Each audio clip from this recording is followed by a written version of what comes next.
இது ஸ்டூடெண்ட்ஸ் ஆட்டோமேட்டிக்கா அவங்களே ஜாயின் ஆயிக்கலாங்களா மீட்டிங்? நம்ம அட்மிட் பண்ண தேவை.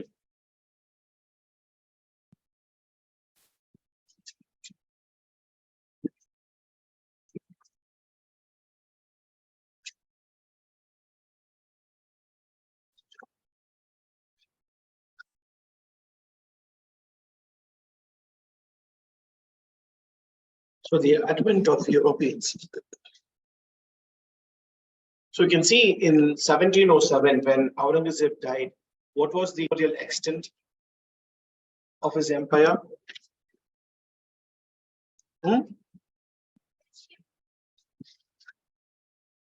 So from the borders of Persia to the borders of Burma, from Kashmir to Kaveri, what was the total extent of his empire? 40 lakh square kilometers. What was the population that was there? 16, approximately 158 million, approximately 16 crores. And what was the contribution of India's economy to the global? Around 25%. So India was the largest manufacturing country in the world. And not only that, the Bengal Suba, that is the province of Bengal, it marked proto-industrialization when Aurangzeb was alive. So we are going to see now the Game of Thrones. So as I gave an introduction yesterday, that during 15th century, that is 1400 onwards, during the 15th century, slowly the rise of Turkey takes place, and this rise of Turkey happens on the erstwhile empire of the Romans. So Roman empire na Eastern wing, Western wing, Eastern Empire and Western Empire. The Eastern Empire da yaar vandu ஆட்சி பீடத்தை பிடிக்கிறாங்க 1453 la. Ottoman Turks capture the Constantinople called Nova Roma. Once when you capture Nova Roma, what happens? What happens? Now the trade link between the Western Roman Empire and the Orient, East, is cut off. Why it is cut off? Why the Orient is cut off? Because now Turks, they close the trade route. When they close the trade route, what happened? What happened to the West? So what happened? Well, lot of inflation, that people were forced to buy the same good, same product, what they used 10 times. So this made traders to explore a separate route. But during this time, the Venice in Italy and Genoa in Europe, they established links with the Turk, and they also try to trade. In this trade, they also get a lot of money. So then, since there was a very big idea that which is going on, that we need to defeat the Islamic people who were taken over our country, our land. So the Europeans want to take revenge. How to take revenge? Now the entire trade route is closed and they have to depend on them. So the European empire in the West, they come to an understanding. Venice and Genoa says that we cannot take over, we cannot fight Turkey. We are very small. But what we can do is that we can give you money, we can give you men, as well as we can transfer our technology and our innovations. So who comes forward to take forward this challenge? Spain and Portugal. When Spain and Portugal, they come forward, so the Genoa and Venice, what do they say? We will give you the money, manpower, shipbuilding technology, and other various innovations that they have done, we will transfer. So during this period, you can see there are two main blocs. One, the erstwhile Roman Empire in the West, and the new empire which is there in the East called Turkey. So this was, the trade routes was now the bone of contention between these two major players of the world. So during this time, We can see that in the map that this is the place where Turkey is here. In Turkey, when they closed this, so Europeans, they also this route also was closed by the Turkish. So they had to find where is the western side of the Western Roman Empire. Western side is here, Spain and Portugal. Yeah, two countries. So they took the challenge and they said we will go. So what they did, they started to find trade routes instead of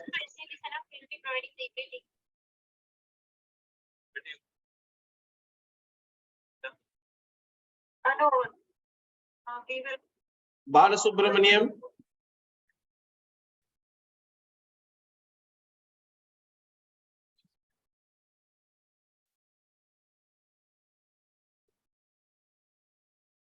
Okay, instead of going and finding trade route to India, the Spanish under Columbus, they go and find trade routes, new land. Their voyages go to the Americas, which become Latin America. So later, under the leadership of Bartholomew Dias, new sea route is found. That is that Bartholomew Dias from Portugal, he sails down and they go and find out the Cape of Good Hope, Horn of Africa. From there, again, who comes? But after Bartholomew, you have Vasco da Gama. He also comes and he joins here in the Horn of Africa. From here, who navigates to India? So the Gujarati navigator,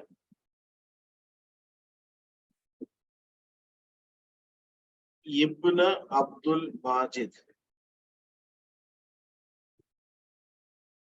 or Ibn Majid shortly. So he helps Vasco da Gama to come and sail over and enter the southern coast of India. So you can see the trade routes. But prior to this trade route, the Spanish and the Portugal, they make one pact. So you can see that instead of Columbus going and finding the India, he goes and finds what? First he finds out the West Indies, and then he goes and finds out the Americas. Later you can see that Vasco da Gama, he finds the route and then he founds the sea route to India.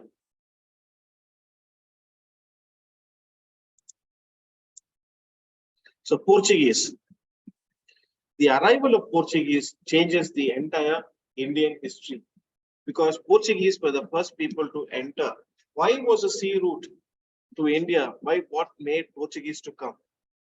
As you know that the arrival of Portuguese in Indian soil, they wanted to establish a trade route so that they can get profited by trade.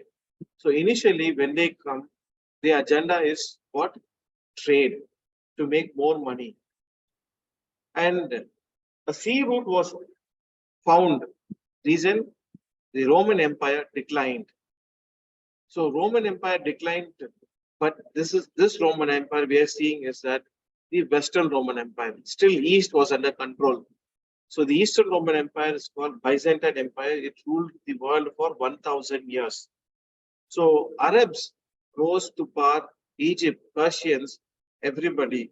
So they had a direct contact between India and Europe was using this trade route coming through the Egypt, and from there they would take the sea voyage and enter India. So in 1453, when Ottoman Turks captured, now the trade route was cut off. So directly the trade, the European markets, which was dependent on the Indian trade, now has to depend on the Arab, Turkish and Egyptian merchants. So this Red Sea trade route became a state monopoly for the Islamic rulers. So all these Islamic states, Turkey, Arab states and Egypt, they made tremendous revenue. When they made tremendous revenue, so now the Europeans were keen to find out a direct link. Why they wanted a direct link? Because there was domestic pressure. And what made domestic pressure? You can see the 12th, 13th, 14th centuries, there was Renaissance. When Renaissance was there, you can see that the people started to question the traditions, established procedures, the clergy, the administration, and also new awakening came. So when new awakening came, they also wanted to become modern. And with this modernity, people also wanted to consume more products. And particularly women wanted more cosmetics to make them feel more elegant, more prettier, so that this modernity affected Europe. So more modernity means dependent on cosmetics. This cosmetics had the Oriental connection where most of these spices and other things are available. And also the food habits also changed. Now people started to consume more meat. So as you know that meat can be kept for maybe 1 day, 2 days, not more than that.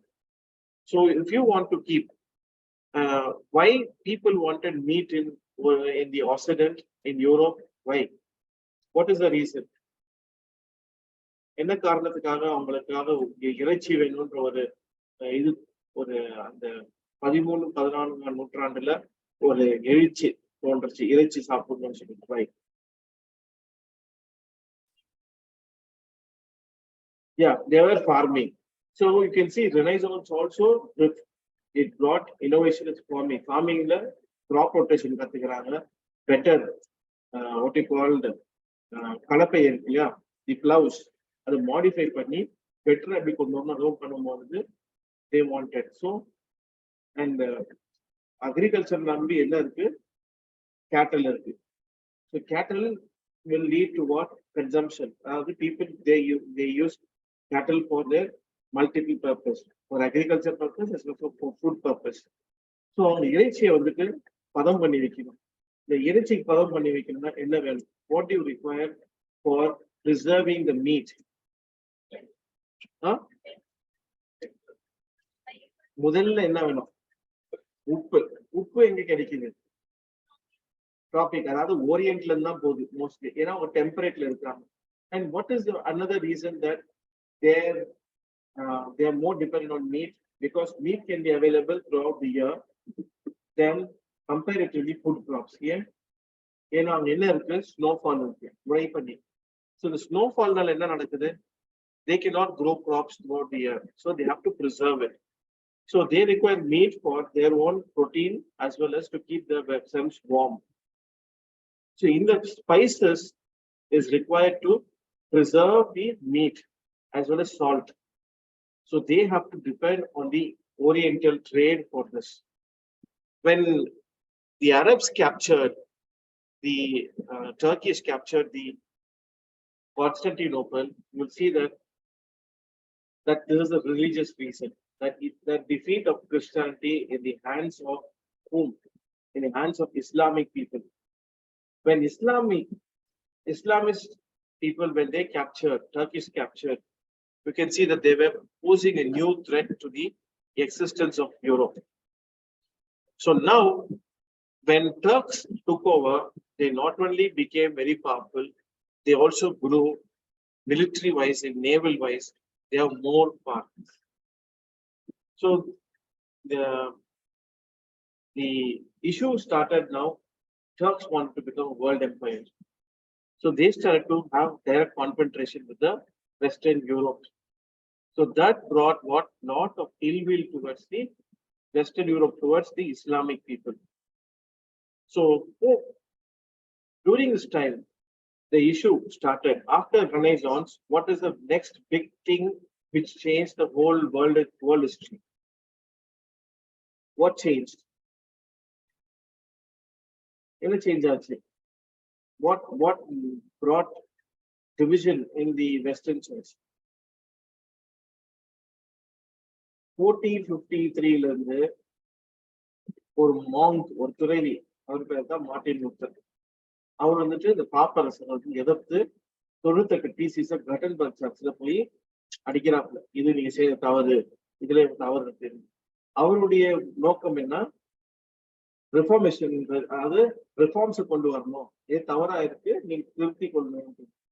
ஆனா அவருடைய thesis எடுத்துட்டு போய் அவர் அடிச்சாரு இல்லையா, அந்த thesis மக்களிடம் எப்படி போய் சேர்ந்துச்சு?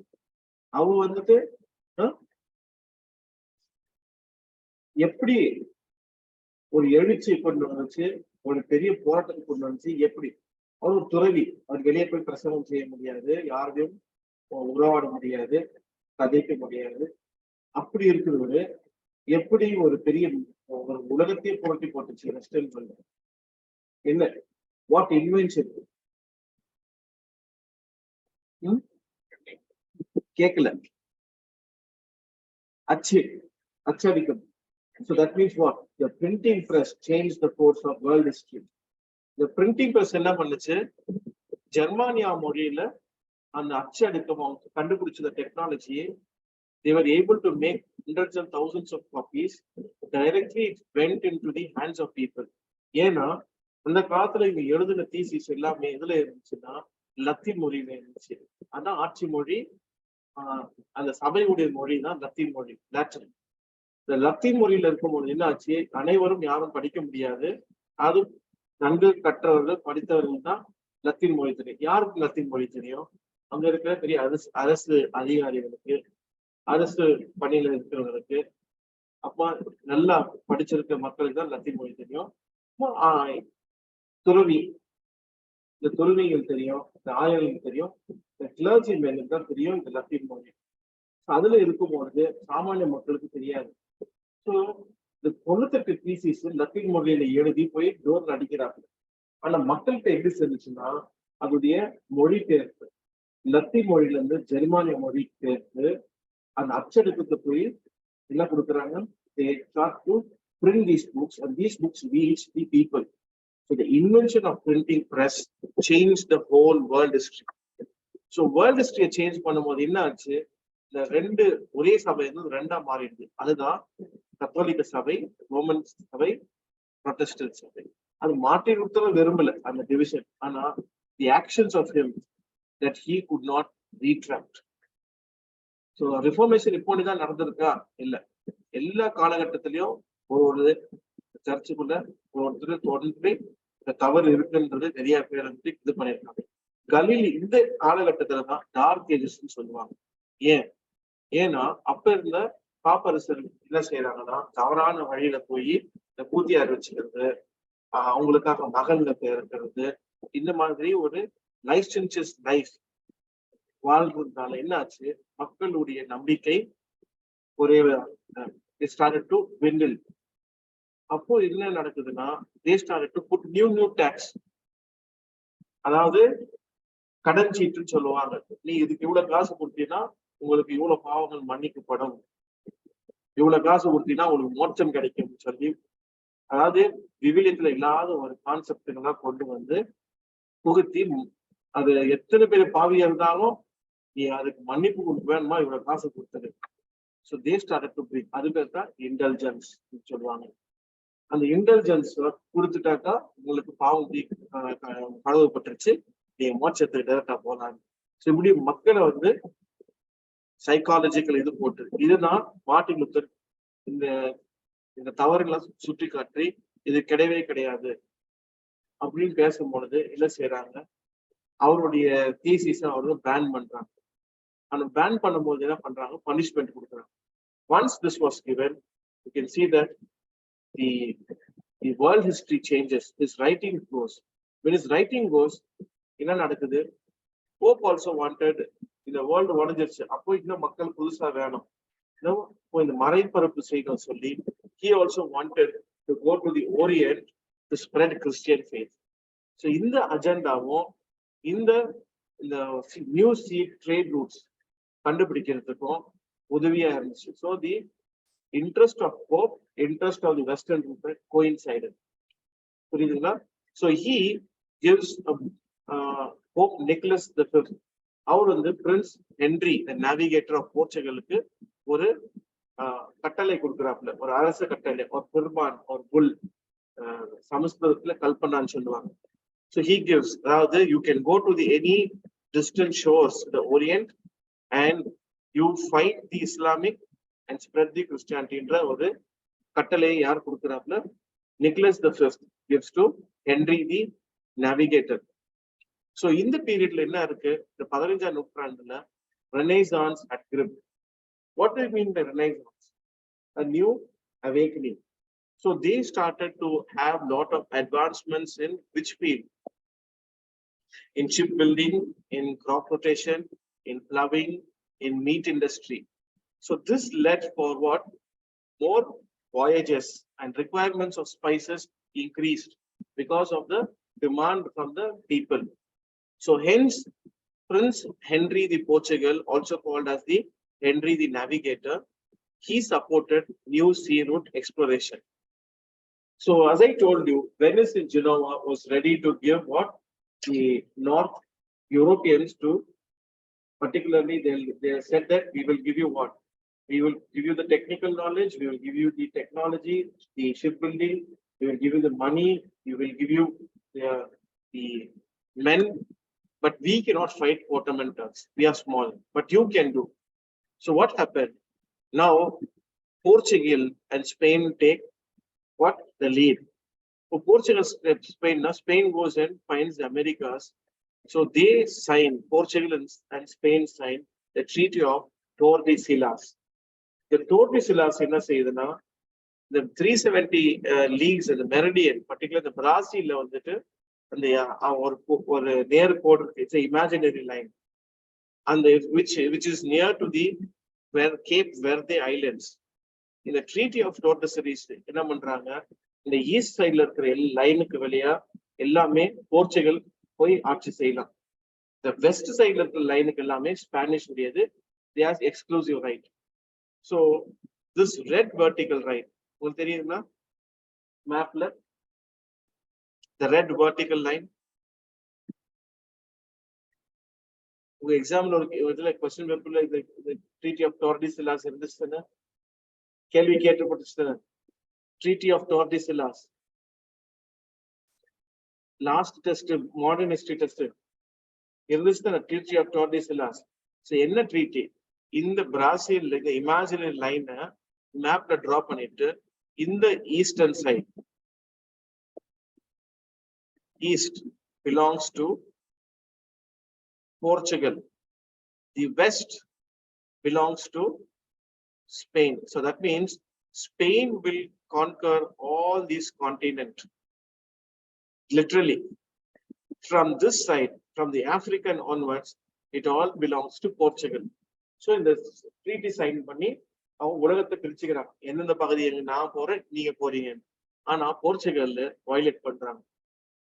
வயலேட் பண்ணி அவங்கள வெஸ்ட் சைட்ல போய் பிடிக்கிற இடங்களை பிடிக்கிறதுக்கு ஆரம்பிக்கிறாங்க.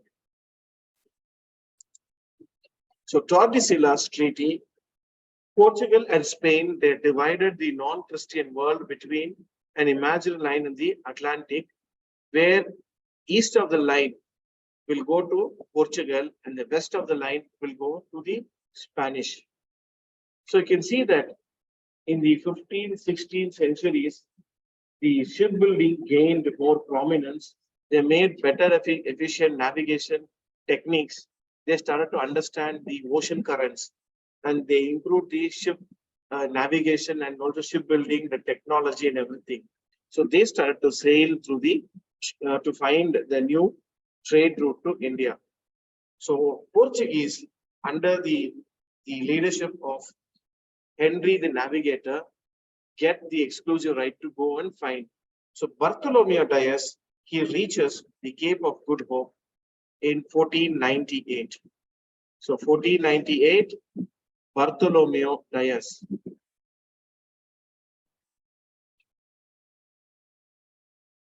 So Bartholomew Dias, he goes and captures the Cape of Good Hope and he finds it. So later, Vasco da Gama, he comes to sails from Lisbon, the capital of Portugal, he travels to Africa in the Cape of Good Hope. When he entered the Cape of Good Hope, the agenda of Vasco da Gama was that he wants to find a sea route from Europe to India. That was the only agenda. So when they came, they did not know how to navigate from Africa because there's no much records and nobody understands how to. They now circumnavigated till Africa. From Africa, how to travel to India? They did not know which direction is India, where what type of winds, because they did not have much what self-propelling technology. They had only what the winds to carry forward using the wind as the marching forward for the ships. So Gujarati navigator Ibn Abdul Majid, so he comes and he said that I will show you, but you have to pay me. So with the help of the Gujarati navigator Ibn Majid, on 21st May 1498, 41st May 1498, Vasco da Gama, he reaches the Calicut. When he reaches Calicut, he was warmly welcomed by the Zamorin. Who is Zamorin or Samudri?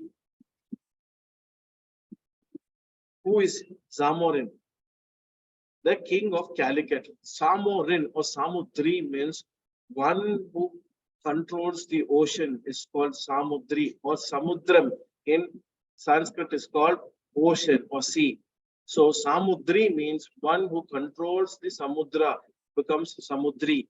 So this Samudri is a person who becomes Zamorin, who controls the eastern coast. So prior to the arrival of the Portuguese, who were having trade links with the western coast of India, they were doing the spice trade. Who? Arab traders. So you can see that Arab traders, they have a very good link, and not only that, Arabs have established matrimonial relations and they do have their families.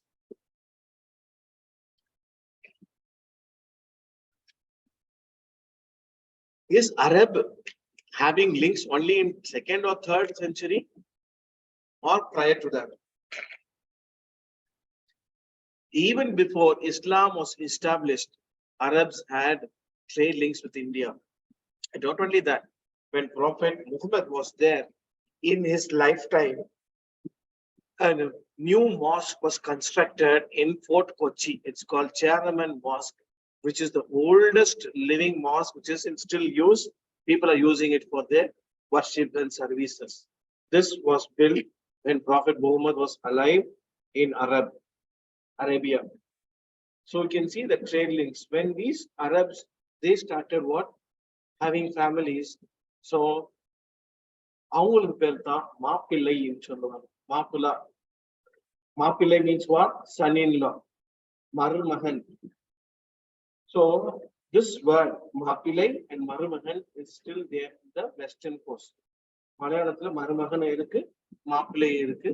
மாப்பிள்ளை means son-in-law. Why? Arabs are wealthy traders, so girls used to normally want Arab, அதாவது பணக்கார மாப்பிள்ளை வேணும்னு சொல்லிட்டு. Even the culture is like that. They prefer an Arab merchant who brings lot of riches and that brings stability to the family. So people used to marry off the girls to the Arab traders because of the wealth they give. And according to Islam, the men have the right to marry with the consent of their wives 4 times. Legally, they can keep. So with that tradition, they were able to establish. So when Portuguese came, first time they observed everything. What is the issue? And these Arabs or Muslims are the enemies of the Christians. How they became Christians enemies? Because of the Crusaders, Silver War, cross wars, and after the capture of Constantinople, you can see that 50 years, less than 50 years. When was Constantinople captured? 1453. You can see less than 50 years, in 45 years, trade route was found. Can you see the desperation of the Europeans? how they wanted to overthrow the Islamic people and also teach them. Now, Portuguese, now they enter the Indian subcontinent. When Vasco da Gama went back, he took so much of riches from India that people were mesmerized. So then the Western people understood the wealth of India. And he would have taken just a fraction of thing what was there, but that fraction of thing in ships, what he loaded, it was so precious and he made a lot of profits. So once Vasco da Gama, he goes back, so Portugal sends a new, what you call second expedition under the leadership of Pedro Alvarez Cabral. So this Pedro Alvarez Cabral, he was a person who enters the Indian subcontinent. So he comes and reaches Calicut in 1500 AD. And he also made a lot of riches. This Cabral is a personality who said, why Spain should have only West? We will go and conquer in West. So it was Cabral who changed the Portuguese agenda to go and conquer the West also. In and the treaty honor they also go. So he is also very instrumental in changing the Portuguese agenda from east to west to conquer new lands. So again, Vasco da Gama makes his second voyage in 1501 AD to Calicut. This time, Zamorin welcomes him, but Vasco da Gama understands the politics. So now he has an upper hand. So Vasco da Gama, he comes to Zamorin. This time he puts demand. முதல்ல வரும்போது வரவேற்றாங்க, equal அந்த respect கொடுத்தாங்க. இப்போ he puts what conditions? He demands that you remove all the Arab traders and every Muslim resident from Calicut, throw them out of the kingdom. So இதுதான் இந்த Arab முஸ்லிம்ஸுக்கும் போர்ச்சுகீஸுக்கும் போர், அவங்களுக்குள்ள உள்நாட்டு போர் நடக்குது. மரக்கேர்னு சொல்லிட்டு ஒரு 4-5 மாசத்துக்கு முன்னாடி மூவி மோகன்லால்து ஒரு மூவி, இந்த காலகட்டத்துடைய மூவி தான் மரக்கேர்னு சொல்லிட்டு, ஒரு புண்ணியாலின்னு சொல்லிட்டு ஒரு கேரக்டர், அவர் தான் இந்த அரப்ஸை எதிர்த்து இது பண்ணி அரப்ஸ் வந்து ஃபைனலா கொன்னுறாங்க. சோ அதுடைய அவர் எப்படி வீரமா அரபுடைய ட்ரேட் அப்புறமா அவங்களுடைய வாழ்வாதாரத்தை எப்படி போராட்டம் செய்து அதை நிறுத்துறாருன்றது அந்த கதை.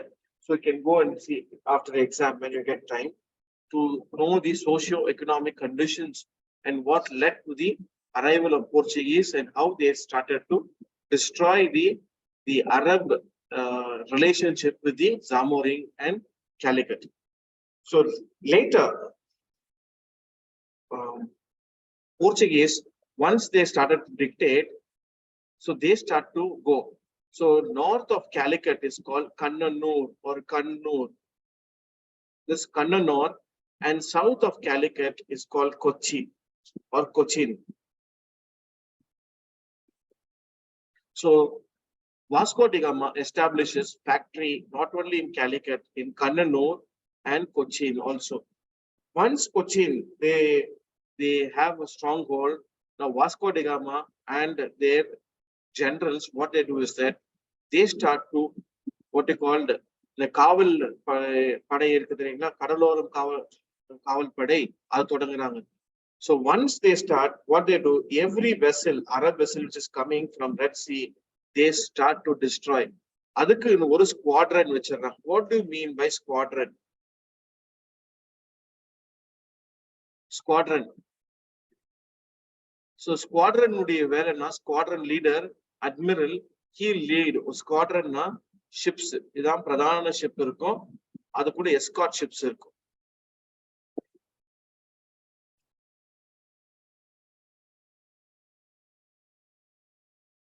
So all these ships will be having the squadron. இதுக்கு squadron leader இருக்காரு, So they will destroy whatever vessel comes. So இதெல்லாம் backup. So they know warfare. அதாவது naval warfareல அவங்களுக்கு அந்த strategy வச்சு. So from 1612 வரைக்கும் they become the master of the Indian Ocean. So Indian Sea, the Indian Ocean becomes Portuguese Sea. யாருடைய கண்ட்ரோல்ல? Portuguese கண்ட்ரோல்ல. எல்லா ட்ரேடும் மோனோப்ளைஸ் பண்றாங்க. எல்லா Arab, all the vessels which comes from Turkey, from the eastern side of the Eastern Europe, வர எல்லா இதுவும் அவங்க கண்ட்ரோல்ல எடுத்து, so they start to dictate terms. So they became the masters of the Indian Ocean. So they established the trade from India to Malacca Strait to China. எல்லா யாருடைய கண்ட்ரோல்ல வருது? 16. இந்த ஹீகமோனியை ஒடிக்கிறது யாரு? தி போர்ச்சுகீஸ் உடைய டாமினன்ஸ் இன் சி. அது பேர் தான் blue water policy. So blue water policy, so was done by them, that they say that it is better not to build forts in the land, but if you have ships, you can control the world. And the blue water policy பண்றாங்க. இன்னும் ஒண்ணு கார்டாஸ் system. இந்த கார்டேஸ் சிஸ்டம்ன்றது Portuguese கொண்டு வராங்க. என்ன கார்டேஸ் system? ஒரு passport. இந்த கார்டாஸ்ன்றது Portuguese மொழியில அனுமதின்றது அர்த்தம். So whoever has this cartas system, they will start to what? They will start to use the passport, and nobody will come and question them if they show their cartas. So it is a passport. India la முதல் passport கொடுத்து trade பண்ணது யாரு? So Portuguese. So only those people who have that can do trade. So in this way, most of the Arabs, merchants, Muslim merchants, everybody was thrown out. In the same system, British use பண்றான். யாருக்கு? Trade with Sindhக்கு. இதே system politics எடுத்து use பண்றாங்க. Later we will see. So you can see that the most important governors of the Portuguese is Francisco de Almeida. So he is the first, what he called, governor of Portuguese. So he ruled from 1505 to 1509. So Francisco de Almeida, so he fortified Fort Manuel. Where this Fort Manuel? This Fort Manuel was fortified, and this is located at Kochi, in Cochin. So now when Francisco Almeida came, so he had a biggest, what we call, challenge. Now Arab merchants are coming, not one. Now there is a tripartite. Who are there? The Sultan of Gujarat plus Sultan of Turkey, Istanbul, plus Sultan of Egypt. All these people are very much angry that Portuguese have taken over their trade and they are in great loss. So they want to avenge. So the moon pair tripartite, the three people tripartite, they come and fight whom? This is Portuguese. So Portuguese had to fight this threat. So under the leadership of Francis de Almeida and his son, the forces, tripartite forces of the Islamic Confederation and Portugal, they fought in the Battle of Caul. And this Battle of Caul was fought in 1508 near Surat. In this Surat, Portuguese lose, and Francisco de Almeida's son was killed by the Islamic forces. So it was a very big defeat for whom? For the Francisco Almeida and Portugal. So now Francis de Almeida wants to take revenge. Why he wants to take revenge? Why? His son was killed. So what happens? Now he readies his forces to fight. So they now sit for weeks together. They have plot how to defeat the tripartite, what all strategies and what all weaponry we have to use and how we have to move. So now the same tripartite forces come in attack against the whom? Against Portuguese. So in the Battle of Diu in 1509, Francisco Almeida takes revenge and he defeats the tripartite forces, Islamic Confederation. So once this Islamic Confederation of Sultanate of Gujarat, Sultanate of Egypt, Sultanate of Turkey were defeated, that is the new beginning of a colonial power in India. So Francisco de Almeida was very successful, and from his naval supremacy, now the Indian Ocean is turned into Portuguese Sea from 1509 onwards. So from the Battle of Diu, you can see the establishment, it goes from 1509 to 1612. Undisputed leader in the Indian Ocean. Now it becomes Portuguese Sea of Indian Ocean. So now Francisco Almeida is succeeded by another important governor. So you can see that already we have seen. So the Portuguese started to fight in the Battle of Caul, they lost, but in Battle of Diu, they won. Alfonso de Albuquerque, he is the one important governor who succeeded whom? Who succeeded Francis Almeida. So Francisco de Almeida was succeeded. So 1509 to 1515. So Alfonso de Albuquerque. So his achievement was that he goes and captures the Goa. So Goa was under the which dynasty? Egypt. No. It was there under the Adil Shahi dynasty. Adil Shahi dynasty of Bijapur Sultanate. So Alfonso went on war in Goa against the Adil Shahi Sultanate of Bijapur. So by February 1510, he goes and captures Goa. But what happens? Now Goa was again recaptured by the Sultanate. Once Goa was recaptured, it was a loss for the Portuguese. Again, Alfonso de Albuquerque with superior force. This time, his techniques were far better. Finally, he captures Goa in a surprise attack. And when he captures in a surprise attack, Bijapur Sultanate is lost. Now Goa becomes one among the important centers for Portuguese. So from Goa, it became what? The naval supremacy in southwest coast. Southwest coast naval supremacy.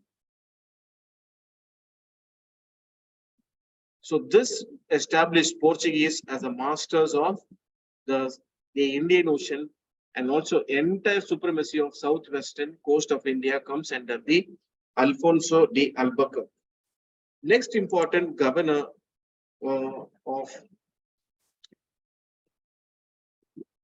was Nino de Cunha.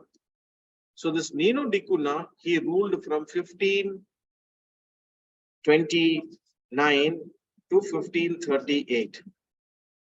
This Nino de Cunha was the one who wanted to establish more and more territories for Portuguese. So Nino de Cunha goes and captures Santhome. Where is Santhome? In Madras, there in the coast of near to Adayar, mouth of Adayar River. So this Santhome becomes one among the important places. Why did they capture the Santhome? Because already there's a Christian settlement. which is more than nearly for them, it was 1500 or 1600 years old. So this was done by Saint Thomas in 1st century AD, and his church is there. So that is why they capture this and they make this as a very important seat for Portuguese. And this Portuguese, this Santo enclave, it was under the Portuguese control under the system called Colorado system. Colorado system. So it was there under the full control till 1953. After that only Santo was given to Indian government, that entire enclave area, and later on in 1962 they leave India, giving Goa, Diu, Daman, all Dadar, Nagar Haveli region to the Indian government, and Portuguese leave India. So we can see that Nino de Cunha establishes his control over the eastern coast. So from eastern coast, he also goes to the Bengal in the banks of Hooghly, in a place called Hooghly on Hooghly River. Hooghly on Hooghly River. He goes and captures and makes one factory in Hooghly. Once he makes Hooghly, you can see that he also goes and builds factories in various places. Particularly, he gets permission from the Bengal Subedar or governor of Bengal Suba. So he establishes factory under the places called Satgaon and Chittagong. So Satgaon and Chittagong now is very important trade centers. You can see that Chittagong also is mentioned in the 1920s and 1930s in the Armory raid, Chittagong Armory raid. So Chittagong area comes under. So now Cochin slowly loses its what you call prominence, because now many trade centers for Portuguese. So Nino de Cunha, he changes the capital in 1930s.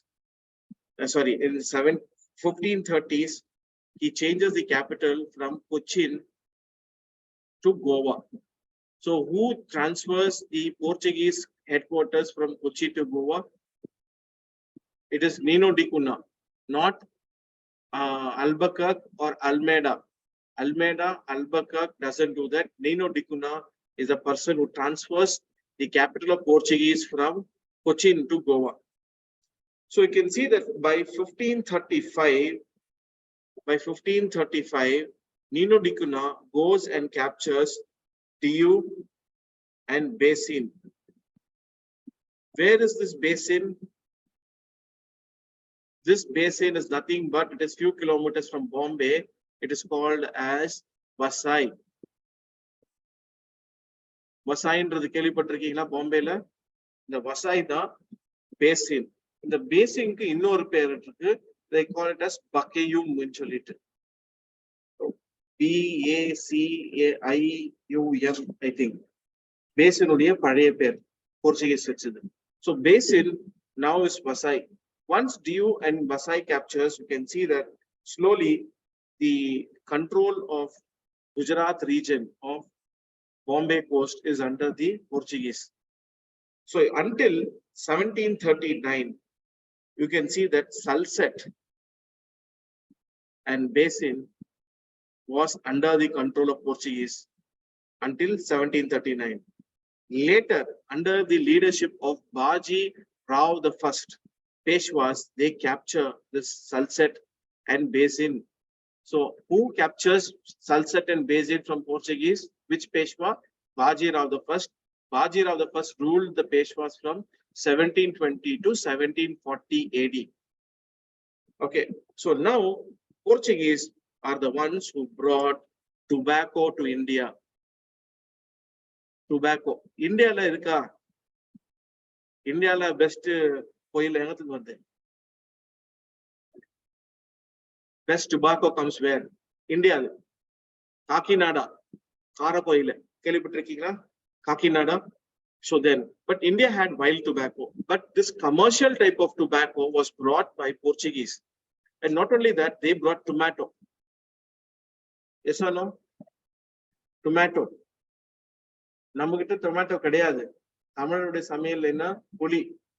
இந்த புளி தான் அந்த அந்த புளிப்பு தன்மை தருது. தென் chilli. Chilli நம்ம ஊருக்கு கிடையாது. போர்ச்சுகீஸ் கொண்டு வந்ததுதான். நம்மள காரத்துக்கு என்ன யூஸ் பண்ணுவாங்க? மிளகு, குறுமிளகு. In Western Tamil Nadu, it's called as pepper. இந்த இந்த இந்த மிளகாயை கொண்டு வந்தது யாரு? யார்? Portuguese. Then not only that, they also bring other items which is there, which is grown. So UPSC question இருக்கு.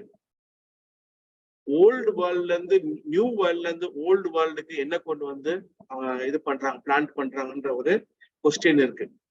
So அதுல வந்துட்டு tomato, tobacco அது next வர ஸ்லைட்ல பார்க்கலாம். So not only that, when Portuguese came, they brought this invention of printing press in 1556 AD. Who brings? Portuguese brought this invention of printing press to Goa, and they start printing the literature. Initially, it was for the religious literature. Later, they started to bring other books. So, in 1563 AD, Portuguese explorer, they come and they study the medicinal plants. So now a European writer, he did his research and he publishes the work, and that is called the first scientific work which was done on Indian medicinal plants.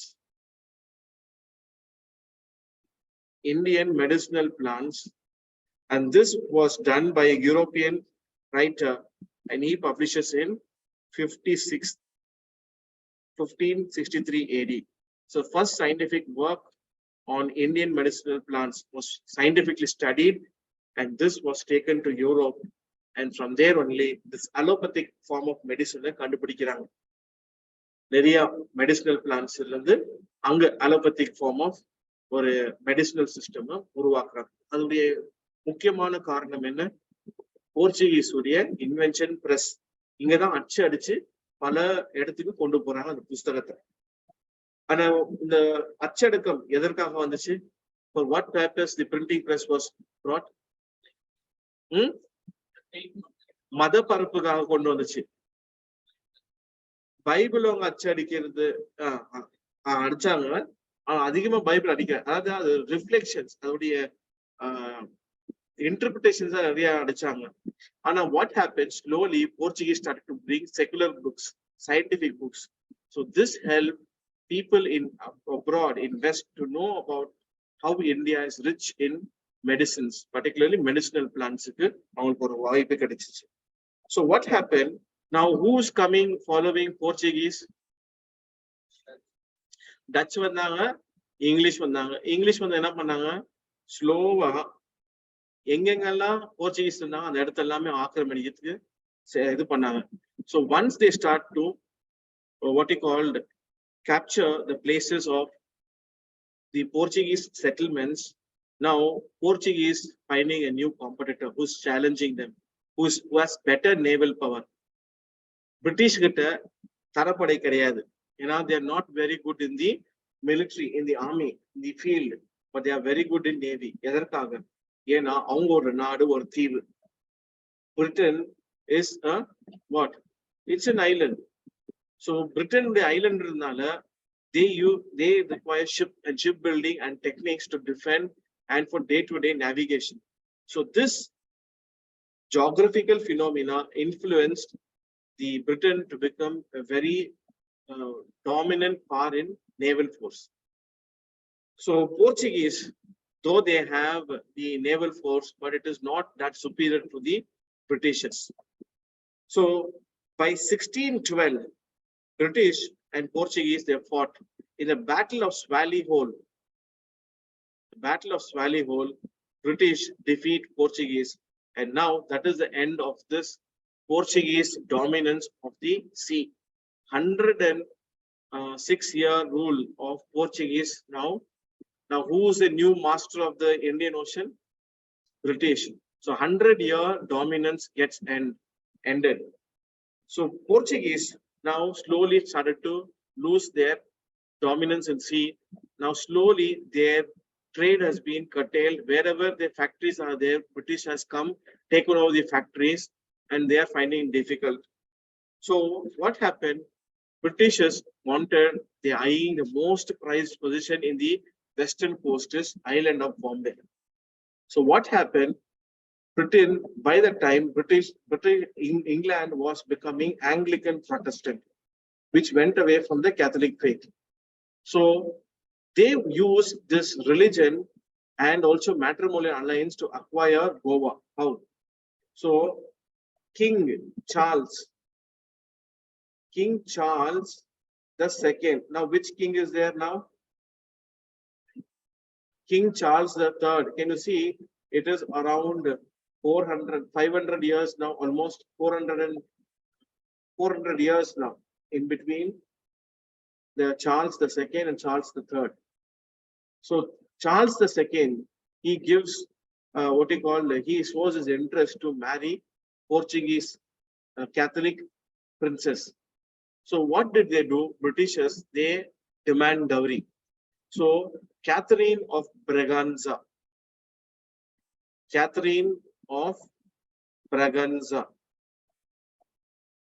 she is the princess of Portugal. So she was married to King Charles II and she got Bombay as dowry. Bombay as what? Dowry. So இப்போ நீங்க social issue எழுதும் பொழுது essay எழுதும் பொழுது இது மேற்கோள் காட்டலாம். Dowry is not only Indian, dowry is also European. எப்படி Catherine of Braganza got Bombay as dowry and she gave it to whom? To the Charles II, the Britain emperor. So Charles II. So during this time, you can see that Vasco da Gama earlier from 1500, he visited India 3 times and he dies. And he was buried in Fort Kochi in a church called Church of St. Francis, Catholic Church. Now this church is under the Protestant CSI control. So later, Portuguese people, they took his body, but still his grave is there, his name is etched, still it is there inside the church. So you can see that the famous Portuguese the Jesuit Saint Francis Xavier, he comes and goes around the coast of India and China, spreading Christianity. Not only Francis Xavier, you can see that Martin de Souza,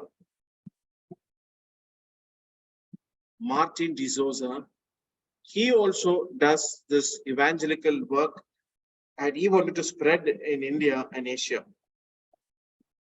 So this is enough for the Portuguese. We'll go into Dutch.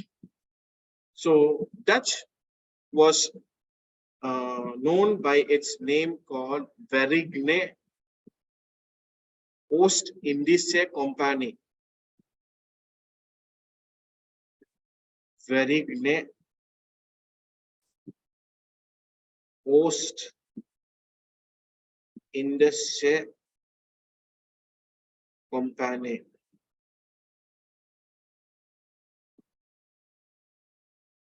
Popularly called as VOC. This means Dutch East India Company, and it was started in the year 1602 AD. When this was started, their agenda was what? To make, that is means Dutch United East India Company, they formed. So they wanted to trade India and make lot of money. So they entered the Indian coast in the early part of 17th century. So they made attempts to start the trade in Surat in Gujarat. So you can see that every company, Portuguese, Dutch, French, English, everybody had factory in Surat. So Surat is a place which was very important in the western coast. Similarly, in the eastern coast, Masulipattnam, every company had in Masulipattnam in the east. So Surat, under the leader of Admiral van der Hagen,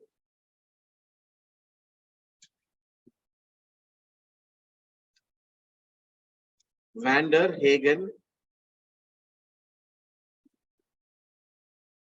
So he started to open the trade with the eastern coast.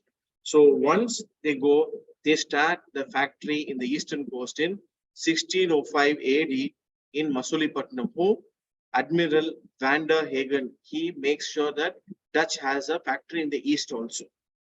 So after that, they also start having factories in the other eastern coast. From south of the Masulipattnam, the Dutch have a factory in a place called Degnapattinam. Degapatnam or Devanampattinam is called as Devanampattinam. They found Fort Saint David. And this Fort Saint David, very important. After 100 years, it becomes a bone of contention in Anglo-French wars called Carnatic Wars. In the fort, ரொம்ப important. It was founded by the Dutch people.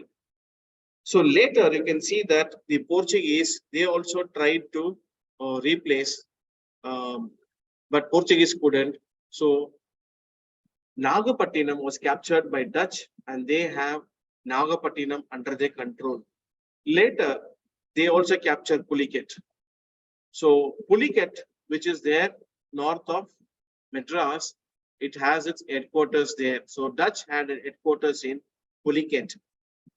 So now you can see that Dutch slowly, they also start. In this Pulicat, Dutch, they build a fort called Fort Gelderia.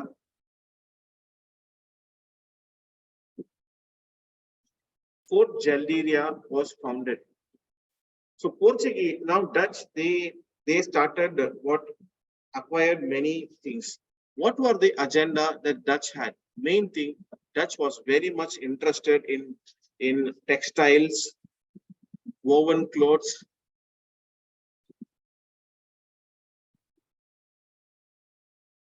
and these had very good market in the West for the Dutch which products which they brought from South India.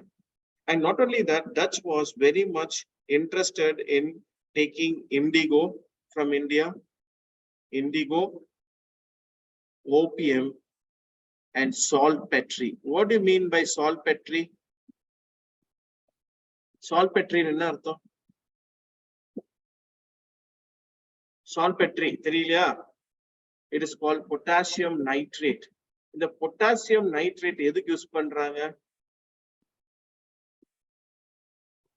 என்ன use பண்றாங்க?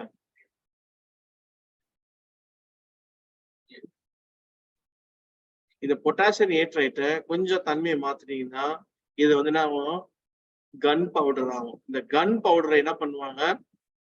They will try to make bombs, and this bombs they use in war.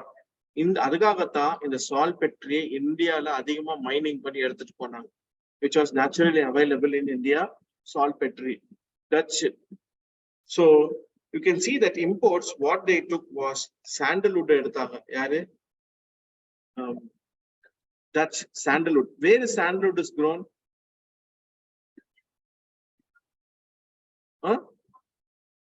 Tropical region, but major எங்க grow ஆச்சு?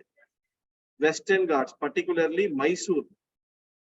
Mysore is known for the, particularly in the Bandipur, Masinangudi area of Karnataka and Tamil Nadu forest border. The Nilgiris biosphere is major.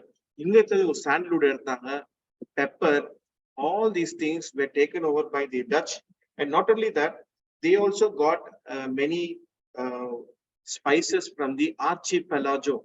What is called archipelago? Archipelago means a group of islands. எங்க இருக்கு? Eastern side, Southeast Asia. Malacca Strait, Malaya Peninsula, Malaysia, Singapore, and the archipelago, they also took Japan. The Japan copper. Copper major Dutch எடுத்து அவங்க நாட்டுக்கு India வழியாக அவங்க export பண்ணாங்க. Textiles from China. From China, they took textiles. So can you see the extent of Dutch influence and trade with the Orient and the West? So they had more connections compared to Portuguese.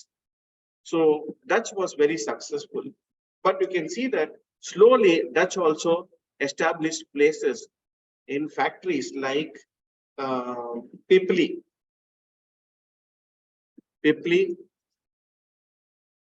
Balashore in Orissa.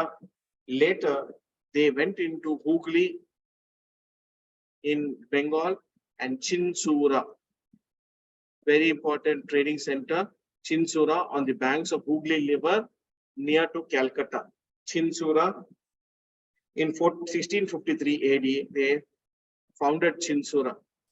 Later, the Dutch, they constructed a fort in Chinsura and it was called as Fort Gustavus.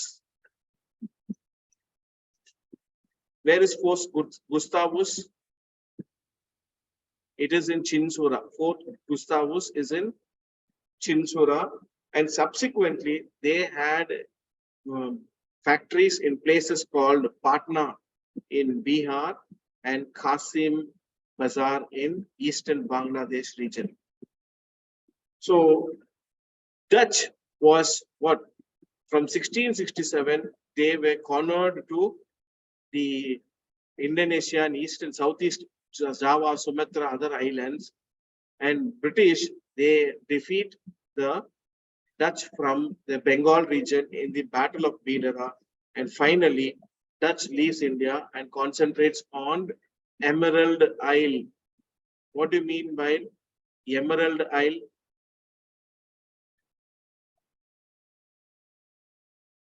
What do you mean by Emerald Isle? Mandai country which is there, it is called as Ceylon or Sri Lanka. Our original pair na Emerald Isle. This is our original pair. Portuguese vechirudhu, Tamil la adu pair Elam.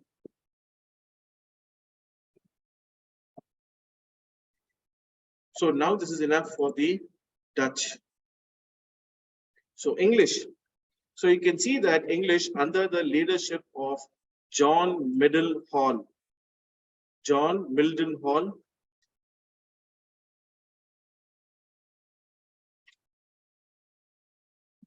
John Mildenhall. When John Mildenhall comes, he established a trade with India and he came as a merchant. So in 1599, the Queen on 31st December 1600 AD, Queen Elizabeth I, she gives a charter. And what is the charter? And British come in this name only. Merchant Adventures is what when they come. And what is the full name of the royal charter given by Queen Elizabeth I? It was called the Governor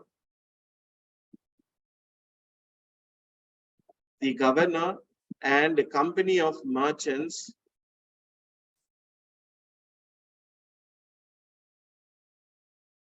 of London Trading Company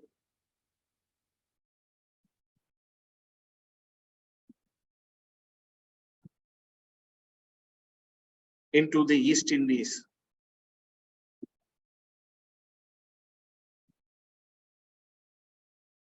This was the charter titled the Governor and Company of Merchants of London Trading Company into the East Indies. So they come as merchant adventures into India from 1600.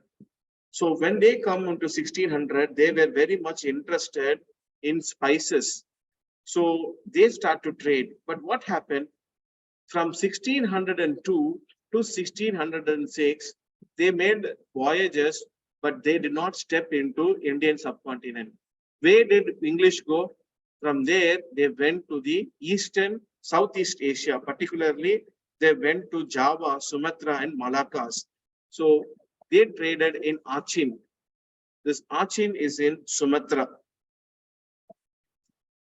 They traded in Bantam. This Bantam is in Java. And they traded in the Malacca Strait, Malaysia. So only after 1606, you can see British step their leg in India. Why, you know, Portuguese was still under what? Full control. They could not enter as they like. So Portuguese were dominant force. So they were very much, that is why they could not enter the Indian subcontinent. They were concentrating only on the southeast area. So in 1608, we can see that the English, under the leadership of Captain William Hawkins, they come to the court of who? So Akbar lived from which year to which year? 1605. Means first page எடுத்து பாருங்க. இந்த start பண்ணும்போது அக்பருடைய rain எப்போ 1556 to 1605. From 1605 to 7 வந்துட்டு யாரு? Jahangir. So you can see when Akbar was alive, the British, they brought this they came to meet Akbar. Later to Jahangir's court, Captain Hawkins comes. So not only Hawkins, he was a very much experienced person. So he had already dealt, this Captain Hawkins, he had dealt with the Turks in Istanbul in trade. So this same person is sent to India, to Jahangir's court. He was very much fluent in Turkish. So when he spoke Turkish to the Sultan, he was very much impressed, and Jahangir is understanding whatever he's speaking. And he brought the diplomatic letter from King James the First. King James the First, and he gives the diplomatic letter. Later, another trader comes and gives King James the Second letter, who succeeded King James First. His diplomatic letter also was given to Jahangir. So in this way, slowly Jahangir gets an opportunity to have a diplomatic relation with the English. So when English Captain Hawkins went to court, he got what? He arrived in Surat. From there, he goes to the court of in land. He meets the king. Once he meets the king, we can see that slowly in the sea, who is engaging with whom? In the sea, you have British versus Portuguese.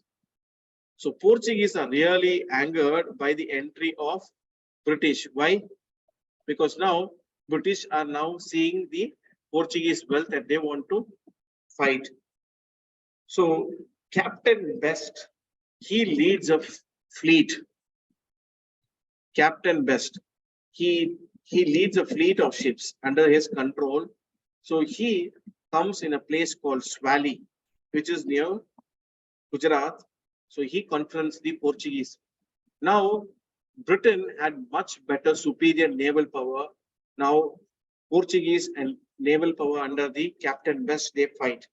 So when both they fought, Portuguese, what they called, they got defeated in 1612 in a battle called Swally Hole.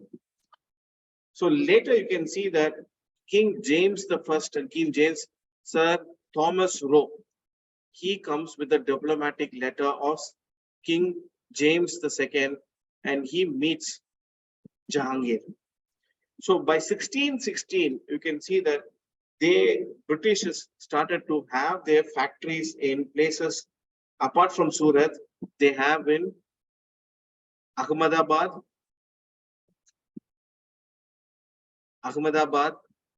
in Baroda, in Broch, and Agra. So after that, slowly they changed their headquarters. In 1661, what happens? Catherine of Braganza was given in marriage to King Charles II, and she got this island of Bombay as dowry, 7 islands of Bombay. So this island slowly in 1670s, the Portuguese, the British, they get it from the royal as a rent as £10 per year. 10 pounds per year. This pound symbol, 10 pounds per year, they get it. And now from 1687, Bombay becomes the headquarters of the British in Western Coast. So once Bombay was declared, you can see that Bombay comes under the control of very efficient governor who was very instrumental in making Bombay the headquarters, was Governor Gerald Ongier. Governor Gerald Ongier. This Gerald Ongier was very much improved Bombay. How? He started to give asylum. What do you mean by asylum? Tanjam. The Tanjam புங்குறன்னு சொல்றாங்க இல்லையா, நாட்டுல இருந்து ஒரு திருடர்களோ ஒரு நாடு கடத்தப்படுறாங்க இல்லையா, யார் யார் தேவையில்லாத இருக்காங்க ஒரு நாட்டுக்கு அவங்க துரத்தி விட்டுருவாங்க. அப்படிப்பட்ட ஆட்களுக்கு பாம்பேல ஜெரால்ட் ஆங்கியர் தஞ்சம் கொடுக்குறாங்க. He gives asylum to all the merchants, manufacturers and everybody to come. So he establishes very strict, rigorous control and discipline over all inhabitants. But inhabitants had one freedom, is that freedom of religion. Any religion you can follow. Freedom of religion. But you have to be under the strict guidelines of the law established by the English. So in this way, slowly English they secure. By 1611 to 1630, they got Masulipatinam established.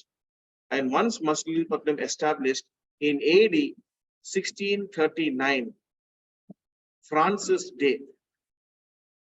So he goes to the Raja of Chandragiri and he acquires a village, a permission to start a fort, and that became Fort Saint George.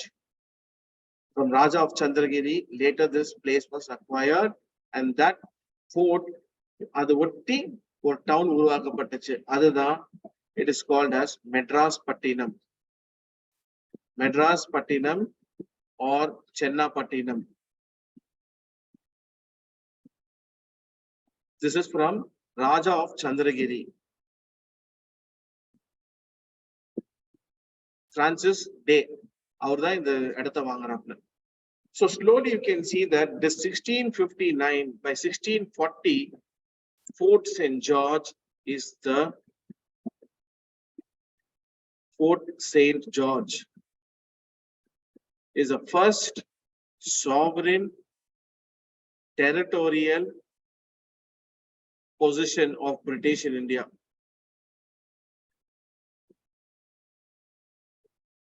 First sovereign territorial possession of India. So in this way, slowly Madras was founded and became the headquarters for the British in India. And from Masulipatinam, slowly they also go into the Bengal and Bihar and establish the Hooghly, Calcutta, they established. So English, they also have what they called George Charnock. You can see that he purchased 3 villages. So these 3 villages, you can see that the Britishers found. By 1700, they found Fort St. William in Calcutta, and they fortified. Later, The first battle of Plassey takes place in Bengal region where they established their supremacy.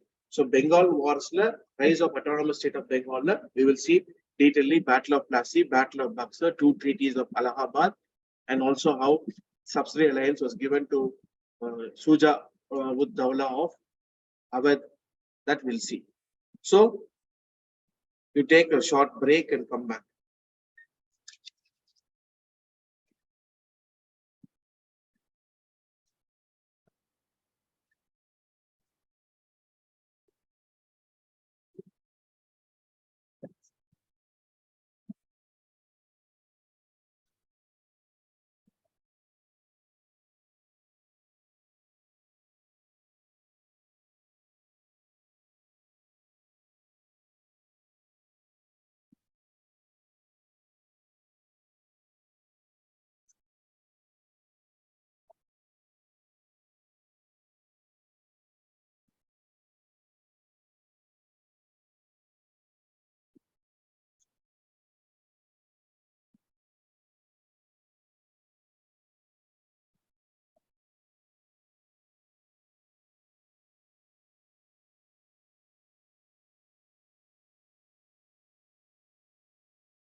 Okay, we saw English.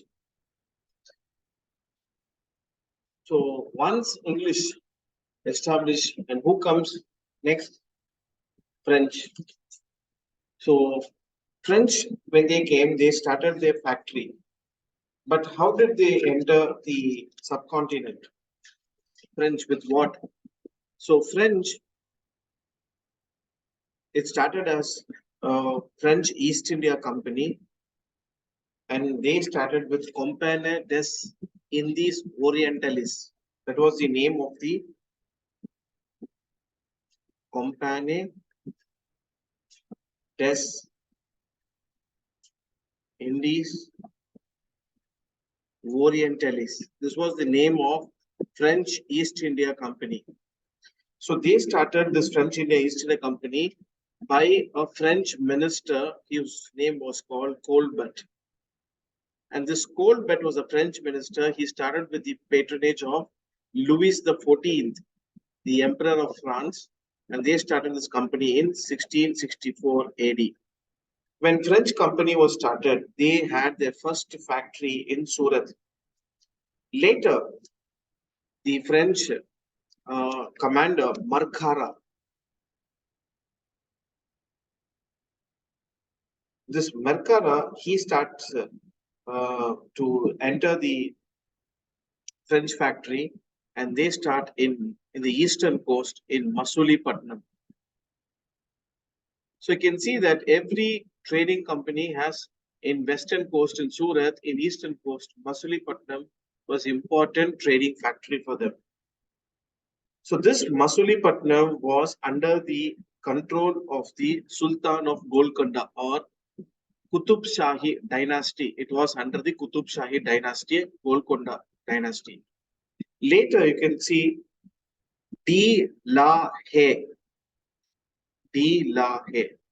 Under the command of this French De La Haye, in July 1672, De La Haye goes under the French commander, French squadron leader De La Haye, and they capture Santo.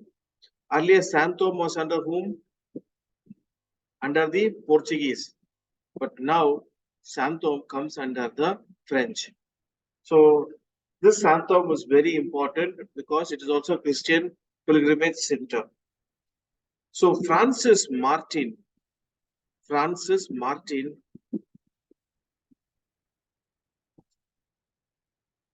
so when he came as the director of Masulipatam factory, so he was the director of Masulipatam in 1673. So he goes to the Sher Khan Lodi, and this Sher Khan Lodi was the governor of Valikondapuram. This governor of Valikondapuram, he purchases a small site from him, and this site is nothing but it turns into Pondicherry. And this Pondicherry, Francis Martin becomes the first governor of French in India.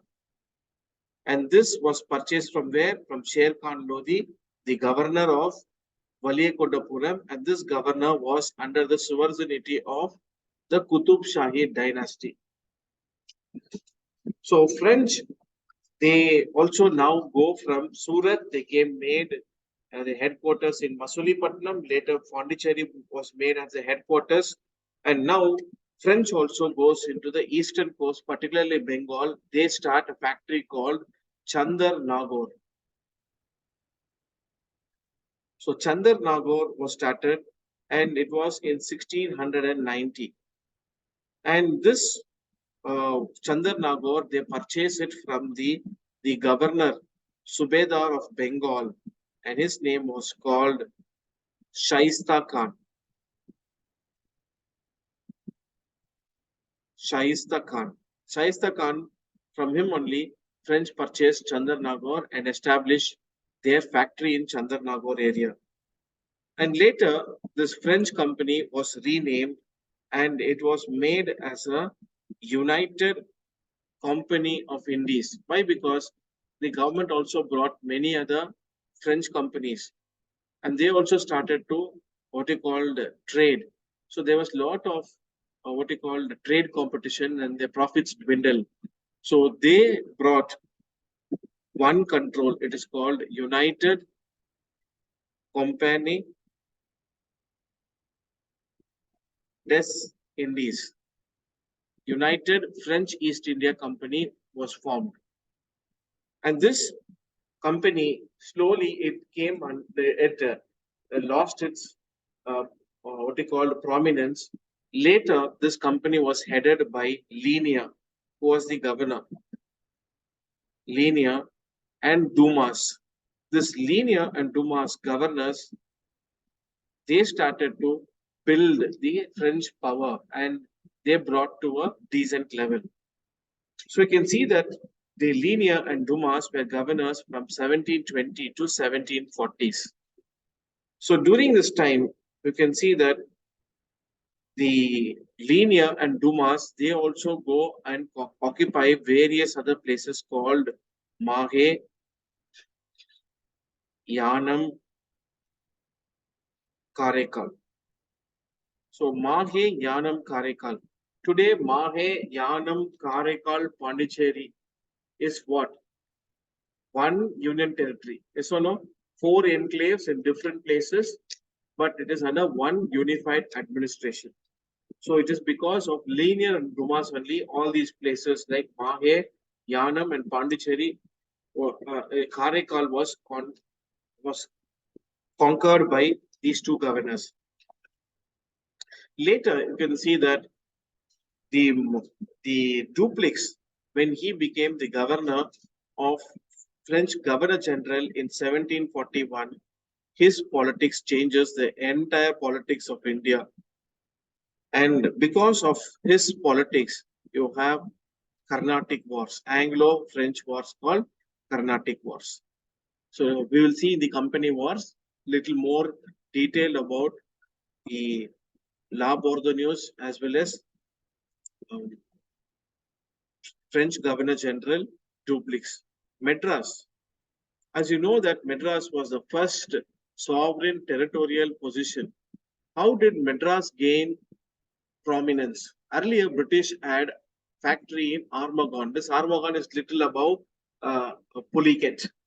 So this Armagon factory was not profitable. So they wanted to shift to a place where it is very geostrategic, which they can get their goods at the same time they can have a natural port where they can and use it for military as well as for commercial purposes. So British wanted to shift their factory. So you can see that where is Armagon? Can you see here? Armagon. Here is Armagon, which is above, little above Lake Puliket, above Chennai, north of Chennai.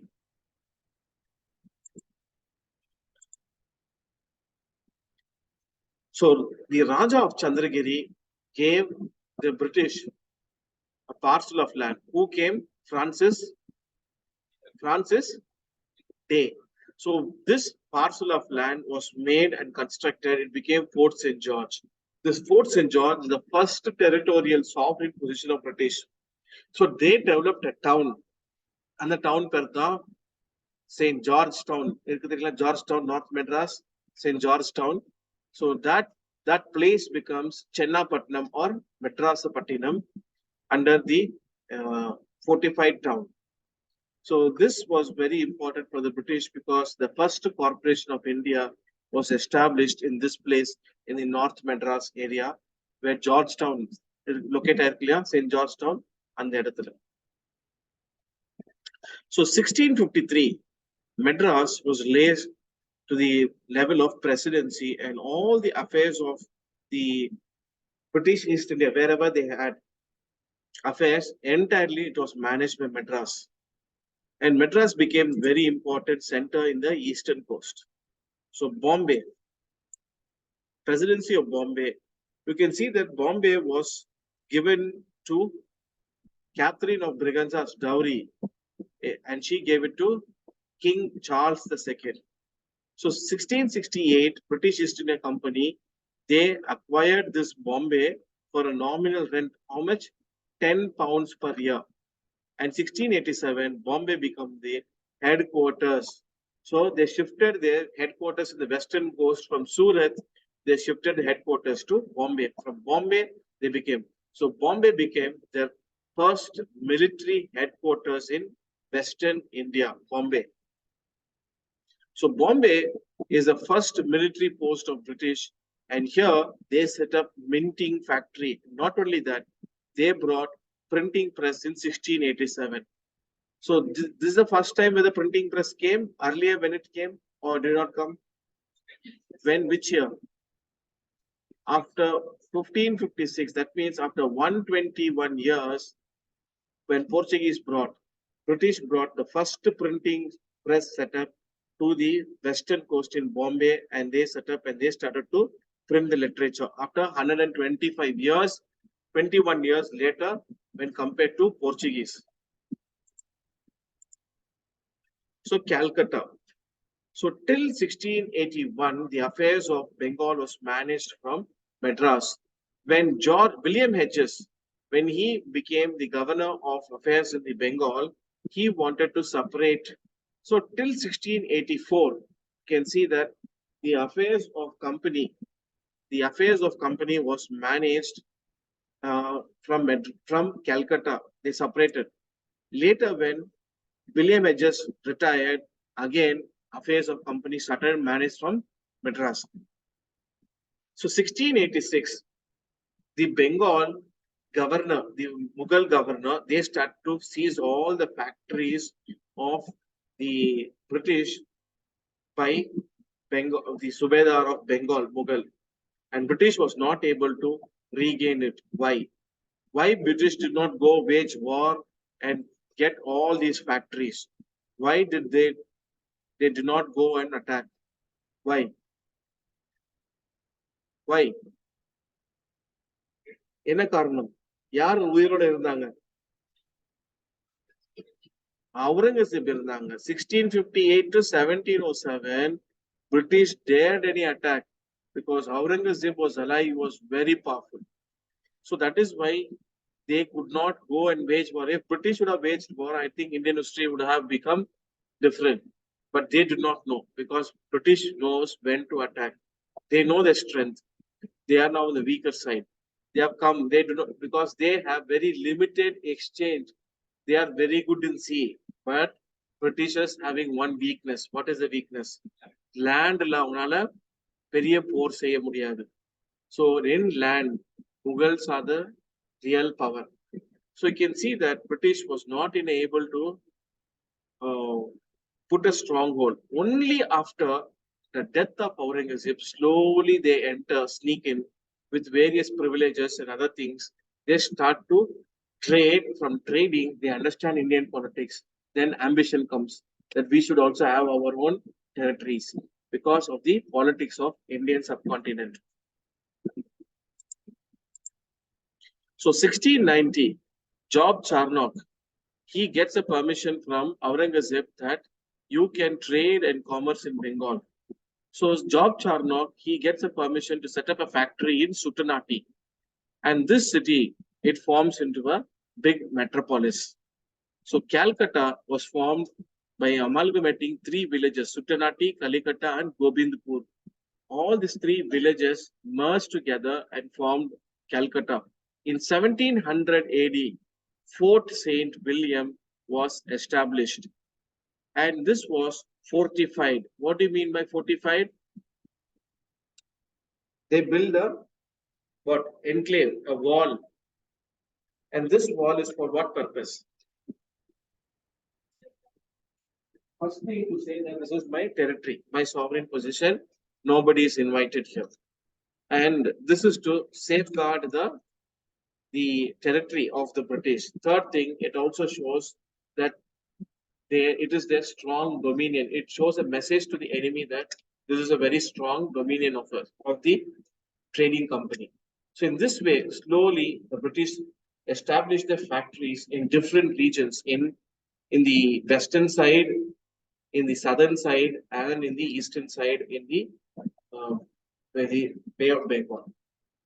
So Thomas Roe is the second official ambassador who comes and meets the Jahangir's court, and Jahangir from 1615 to 1618, and he gives the letter of King James II to Jahangir, and he gets some permission to set up factories, particularly in Ahmedabad, in Broch, in Surat area, in Agra area.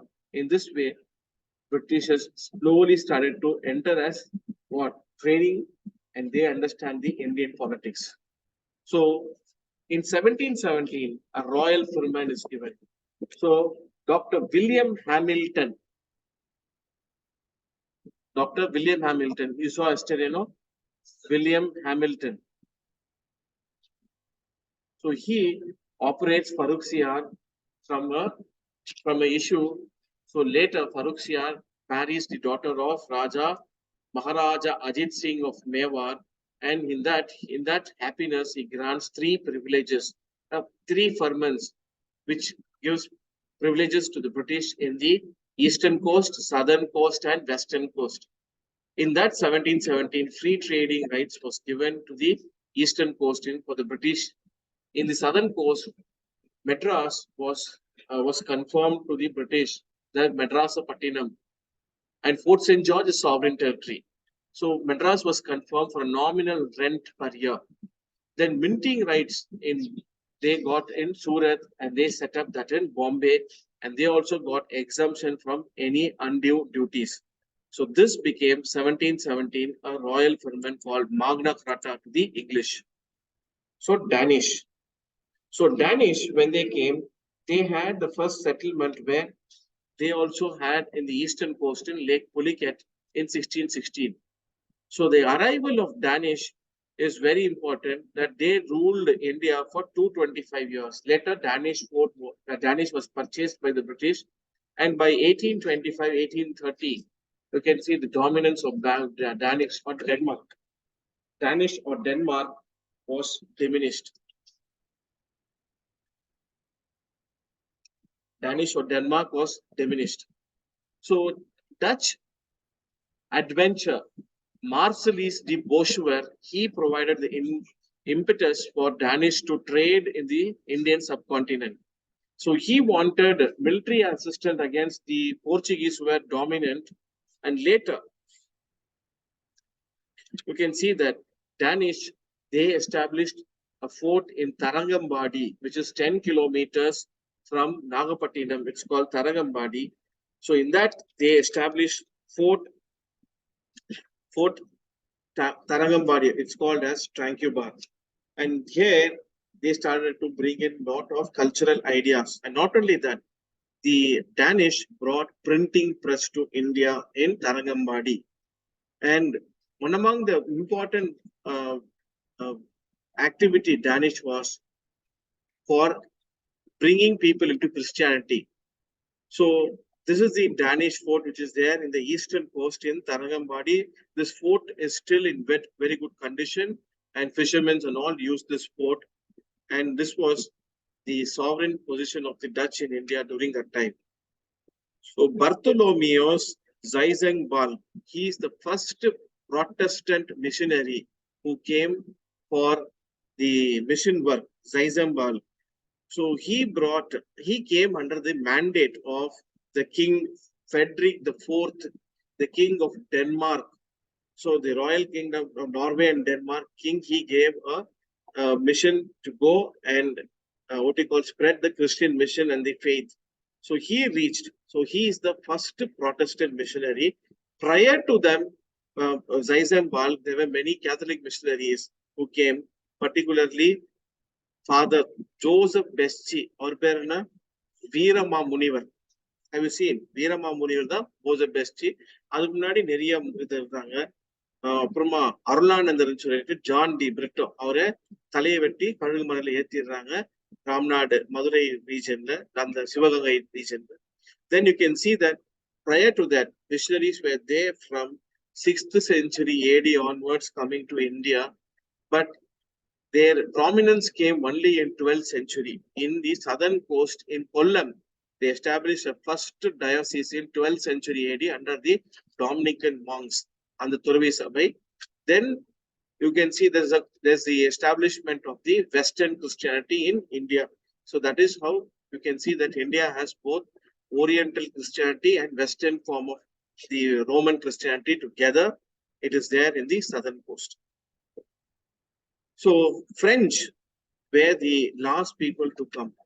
So French also had the mandate of Louis XIV, where Colbert, the minister, started French East India Company, and they had the factory in Surat. Later, they had in Masulipattnam, and in Valigundapuram, they started their Pondicherry, and later this Pondicherry became their capital. So Lord Dupleix is a personality who changes the entire what he called the politics of India. Now we can see that English slowly they engage with the European colonial powers. So in the Game of Thrones, you see that you have the visiting teams headed by British, Dutch, Portuguese, French, and Danish. So British, they pay, they in the Battle of Swallywood, 1612, Battle of Swally, Portuguese agenda of becoming a colonial power, major power territory, its ambition was decimated by the British. So Captain Best decimates. Then they involve in the battle of with the Dutch in the Battle of Bidara near Bengal, 1759. Dutch was eliminated. So Dutch goes from India. They concentrate in Emerald Isle, which is called Sri Lanka, and in the Indonesia and other archipelago. French, they were decimated in the Carnatic Wars in 1716, the Battle of Vandivasi. Later, you can see that Danish was purchased. And now, you can see British is now engaging with the regional powers. So how one by one autonomous states are usurped by the British is what we'll see.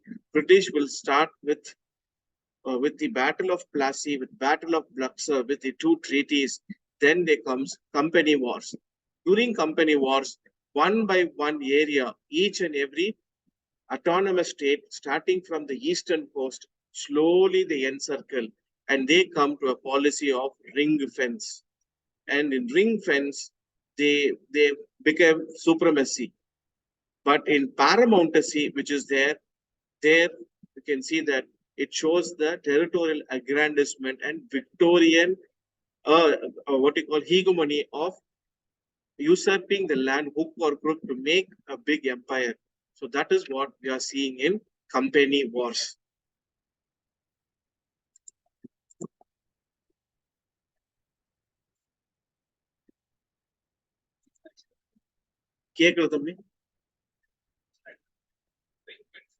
Ring fence.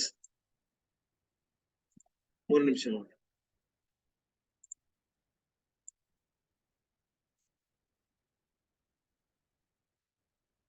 Ring ஃபென்ஸ்ன்றது ஒரு analogy. இப்போ ring என்னது வட்டமான ஒரு வளைவு, ஃபென்ஸ்ன்றது என்னது தடுப்பு. எதற்கு இந்த வட்டமான வளைவு ஒரு தடுப்பு?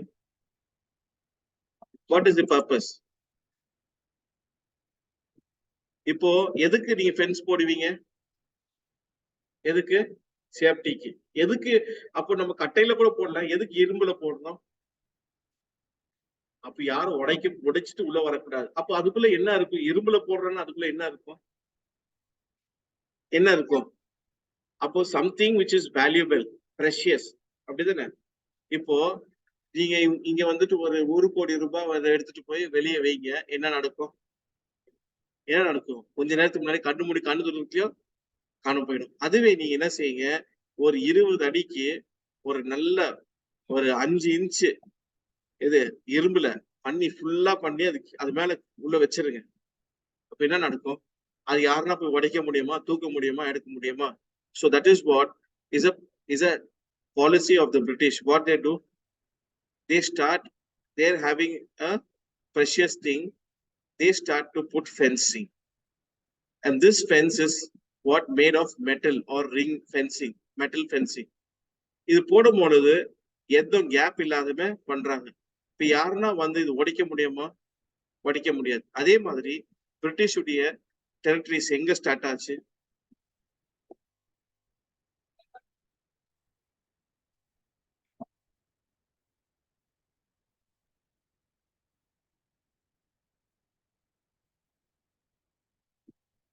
So எந்த ஸ்டார்ட் ஆச்சு? This is the Bengal province. Yes or no? இந்த பெங்கால் ப்ராவின்ஸ் என்ன பண்றாங்க? இந்த பெங்கால் ப்ராவின்ஸை சேஃப்கார்டு பண்ணும். பெங்கால் ப்ராவின்ஸை சேஃப்கார்டு பண்ணணும் என்ன செய்யறாங்க? பிரிட்டிஷ் அவத் ப்ராவின்ஸ் அவங்க அண்டர்ல கொண்டு வராங்க. சூஜா சூஜா உத் தௌலா. இந்த அவத் ப்ராவின்ஸ் எங்கன்னா இட் இஸ் நியர் டெல்லி. ஆனா இந்த அவத் ப்ராவின்ஸ் அவங்க அனெக்ஸ் பண்ணல. ஏன்னா அகமது ஷா அபத் அலி வந்துட்டு போறாப்ல. இப்போ இந்த ப்ராவின்ஸ் பெங்கால் ஆயிடுச்சுன்னா, இது ஒன்னா ஆயிடுச்சுன்னா, பிரிட்டிஷ் டெரிட்டரி ஆயிடுச்சுன்னா இது ஒரே டெரிட்டரி ஆயிடும். அது ஒரே டெரிட்டரி ஆகக்கூடாது. ஏன்னா யாரு வந்து அவங்க அடிச்சாலும் இந்த இடத்த தொடக்கூடாது. இந்த தொடக்கூடாதுன்னா enemies will be there, only this area they should engage. அப்ப இந்த ஏரியால என்கேஜ் பண்ண என்ன பண்ணுவாங்க? பிரிட்டிஷ் அவங்களோட படைகளை வச்சிருவாங்க சேஃப்கார்ட். அப்ப யாருன்னா ஒரு எனிமி வராங்கன்னாக்கா இந்த டெரிட்டரிக்குள்ள ஒரு ஃபர்ஸ்ட் லைன் ஆஃப் டிஃபென்ஸ் ஆயிடுதுங்களா? இங்க இந்த பார்டர்ல ஃபர்ஸ்ட் லைன் ஆஃப் டிஃபென்ஸ். இப்ப என்ன செய்வாங்க? இந்த பஃபர் ஸ்டேட் ஆக்கிட்டு இந்த இடத்துல வச்சிருவாங்க. யாருடைய இது? பிரிட்டிஷுடைய இது. சோ இது நான் எடுத்து செகண்ட் லைன் ஆஃப் டிஃபென்ஸ். புரியுதுங்களா? அப்ப எப்படி போட்டாலும் அவங்க எதிரிக்கு நீங்க வந்து தாக்கும் பொழுது இந்த இடத்துல தான் தாக்குவாங்க. அப்போ இது தாக்குதல் யார் நடத்துவாங்க? பிரிட்டிஷ் நடத்துவாங்க. அப்படி உள்ள வந்தாலும் இந்த இடத்துல என்ன வருவாங்க? உடைச்சுக்கிட்டு போக முடியாது. ஏன்னா பிரிட்டிஷ் ஏற்கனவே இன்னொரு லேயர் போட்டாங்க. So this buffer state is second line of defense. அப்ப என்ன செய்யறாங்க? இந்த பெங்காலுக்காக இந்த அனெக்ஸ் பண்றதுல, ஆனா அவங்களுடைய ஸ்ட்ராட்டஜிக் பொசிஷன்ல, அதுதான் சப்சிடி அலையன்ஸ்ல ப்ரொஃபஷனல் ஸ்டாண்டிங் ஆர்மியை வச்சிருக்காங்க. இதை சுத்தி என்ன பண்றாங்க? இப்ப பெங்காலுக்கு அடுத்து ஹைதராபாத் அவங்க கையில கொண்டு வராங்க. ஓகேங்களா? பெங்கால், அவத், ஹைதராபாத் இது subsidy alliance. Bengal sovereign position அவங்க அண்டர்ல. சோ இதை சேஃப்கார்ட் பண்றதுக்கு என்ன பண்றாங்க? கர்நாடிக்க வார்ல கெளிச்சிடுறாங்க. ஒன்ஸ் கர்நாடிக் கேம், இந்த ட்ரிவான்கூர் சமஸ்தானம் அவங்க அண்டர்ல வந்துருது. So when Travancore comes, next war Mysore war. Mysore வார்ல entire Mysore comes under British. Next Anglo Maratha wars. So Anglo Maratha வார்ஸ்ல தே கெட் திஸ் டெரிட்டரி. இந்த டெரிட்டரி எல்லாமே ட்ரீட்டி ஆஃப் தியோகான்ல கிடைச்சிருது. ட்ரீட்டி ஆஃப் சுர்ஜி அர்ஜன், இன்னொரு ட்ரீட்டியில ட்ரீட்டி ஆஃப் சுர்ஜி அர்ஜன்கான்ல இந்த இடம் கிடைச்சிருது. மற்றது வந்து இந்த இடம் ஃபுல்லாமே treaty of what you called Rajpur Ghat. இந்த இடத்துல இந்த ட்ரீட்டி கிடைச்சிருது. So once he gets the treaty of பசின்ல ஆல்ரெடி இந்த ஏரியா கிடைச்சிருது. யாருக்கு? பிரிட்டிஷ்க்கு. ஸோ மெஞ்சி இருக்கிறது என்ன ஏரியா? இந்த ப்ளூ கலர் ஏரியா. இது already under the control of British, இந்த ஹைதராபாத் சப்சிடி அலையன்ஸ். ஸோ இந்த டெரிட்டரிய 1818 வார்ல அவங்க என்ன செய்யறாங்க? இந்த பேஷ்வாஸ தோக்கடிச்சு இந்த ப்ளூ கலர் ஏரியா யார் அண்டர்ல வருது? பிரிட்டிஷ் அண்டர்ல. அதற்கப்புறம் என்ன பண்றாங்க? They go to Sindh. இந்த சிந்த் ஏரியாவை அவங்க ஆக்கிரமிச்சிடறாங்க. சிந்த் பலுச்சிஸ்தான ஃபர்ஸ்ட் ட்ரீட்டி போய் அது போய் ஒரு இதாயிடுது. ஸோ இந்த இடத்துல பிரிட்டிஷ் டெரிட்டரினா ஃபர்ஸ்ட் லைன் ஆஃப் டிஃபென்ஸ். இங்க இது பஃபர் ஸ்டேட் ஆயிருந்துமே செகண்ட் லைன் ஆஃப் டிஃபென்ஸ். அதுக்கப்புறமா ஆங்கிலோ சிக்.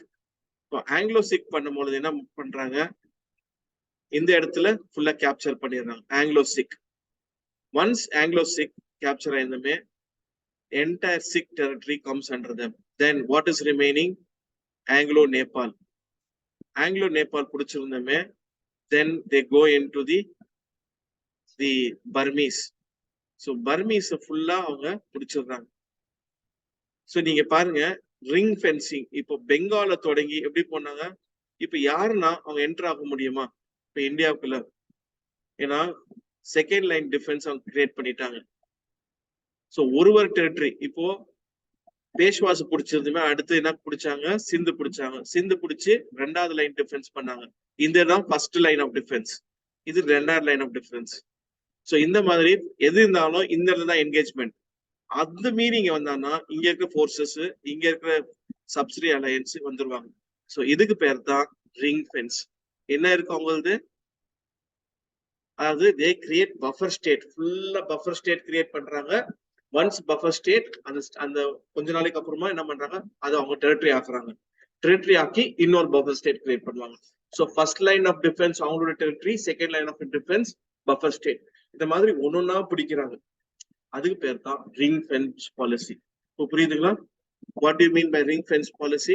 இந்த பாலிசியை வந்து 1790s இருந்து 1840s வரைக்கும் ஃபாலோ பண்றாங்க. அது 2 இருக்கு. ஒன்னு சுப்ரமசி இருக்கு, இன்னொன்னு பாராமௌண்டசி இருக்கு. அப்புறமா 1840s டலௌசி வரும்போது அவர் இன்னொரு இடத்துக்கு கொண்டு போறார். அதுதான் என்னது, doctrine of lapse and doctrine of annexation policy through misgovernance. So இது 3, அதாவது supremacy, paramountcy, doctrine of lapse and doctrine of annexation policy is called administrative innovations.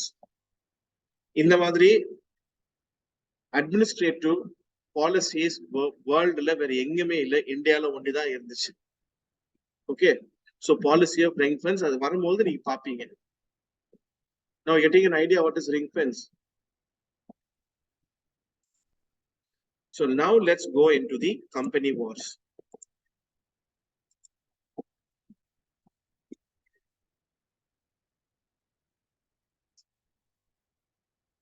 So Anglo-French rivalry starts, first company war, it starts.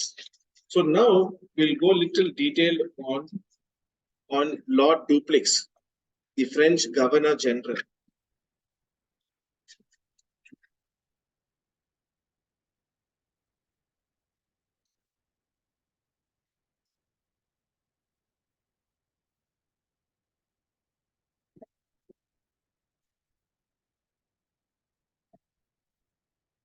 So French Governor General. So you can see the French, when they come to India, it was a government company. Colbert, the minister under the command of Louis XIV of France, they start what? They start their factory.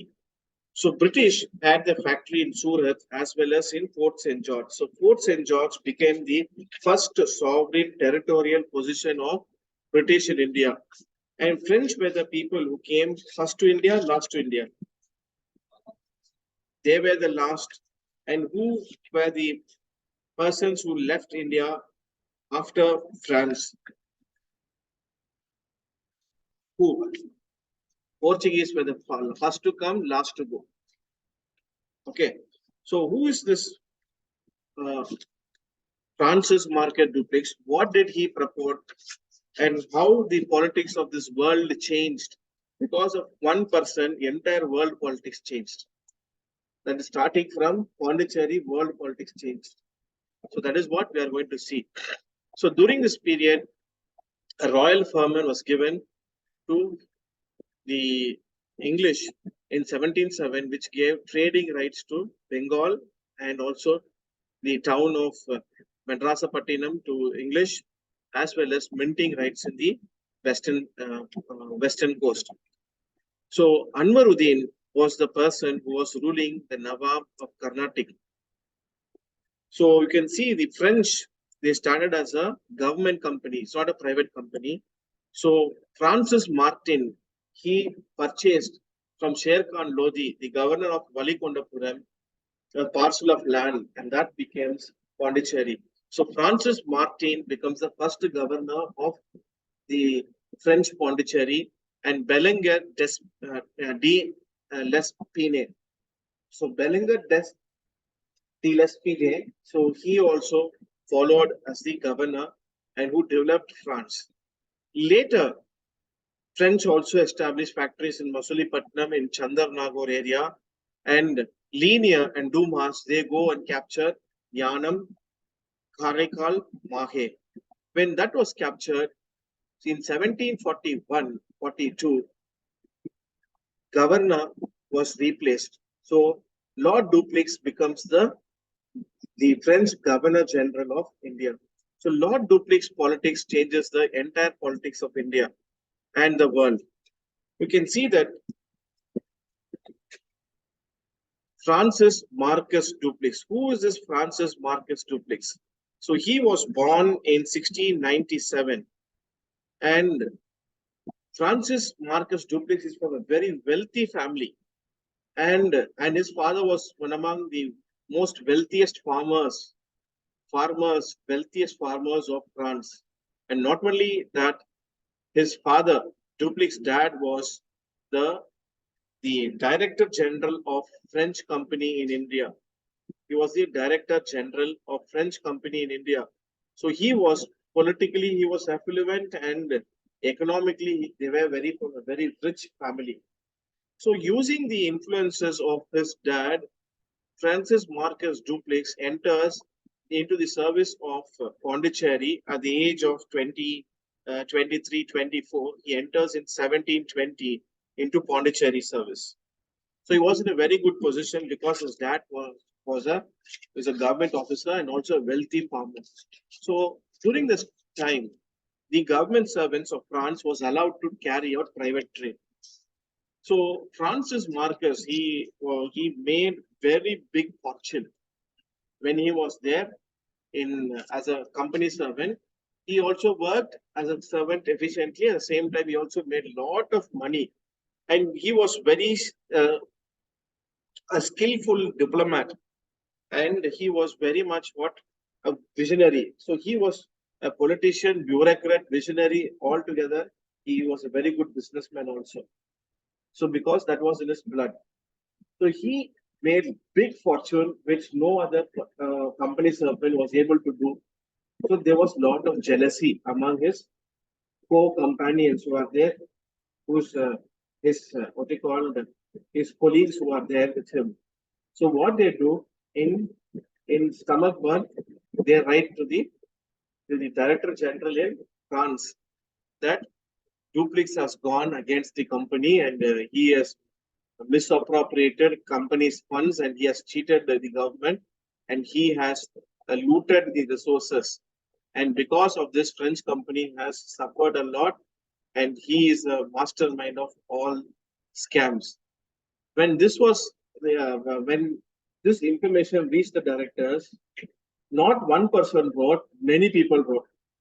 So when many people wrote, what will happen? That means there is some truth in that he had made wrong. So what happened? This company officials, they send a dispatch saying that you are removed from the service. Now Lord Dupleix becomes what? He is very much agitated. He has not done wrong. So he is now he has been fixed by his what he call his own friends and colleagues. So this caused great misunderstanding and frictions, and now directors what he call suspension and removing Lord Dupleix from service is a very big victory for his enemies. So Dupleix, he said, no, I will not go from this place. I will prove my innocence and prove that I'm victimized, and I will fight it. So Lord Dupleix, he said, he appealed with all the documents and everything, appealed to the home authorities. He asked them to reconsider this entire case against him. So company directors, they set up an inquiry team. This inquiry team finally found out that all the allegations against Lord Dupleix is found to be untrue. That means Lord Dupleix did not violate. During that time, company servants were permitted to trade, and he was very smart enough, and he had used all his experience, knowledge, and skill. He made huge fortune. It is all his efforts. And they also found that all the company records are clean, and there was no deviation of funds or any other irregularities. So this became a very big shot in the arm for Dupleix. Then company was very much what he called saddened that they have taken action against Lord Dupleix. So in order to compensate, what they did, they made in 1730 Lord Dupleix as the governor of Chandernagore area. Where is Chandernagore area? Chandernagore. near to Bengal on the banks of river Hooghly, Chinchura, Srirampur, Plassey. It starts from Dum Dum, Calcutta, then it goes to Hooghly, then you go to Chinchura, Srirampur, Plassey, and Murshidabad, all on the banks of river Hooghly. I'll show you in map. That time you will be able to visualize. So you can see that slowly, when Lord Dupleix, when he came to become the governor of Chandernagore, he saw the Changarnagore area. What happened? The frequent raids and the people, traders coming in, the local governors, when they had exploited this area. Why? Already the British had started to enter into this area and they got free trade. Because of free trade, Indian traders lost all their goods and people are not cultivating. Chandarnagar area was looking desolate. So that means people were not cultivating, there's no trade activity, and there's not much of development, and people were suffering, and there were hunger and disease. As you know, that this area is the richest in the terms of territory, resources, and water.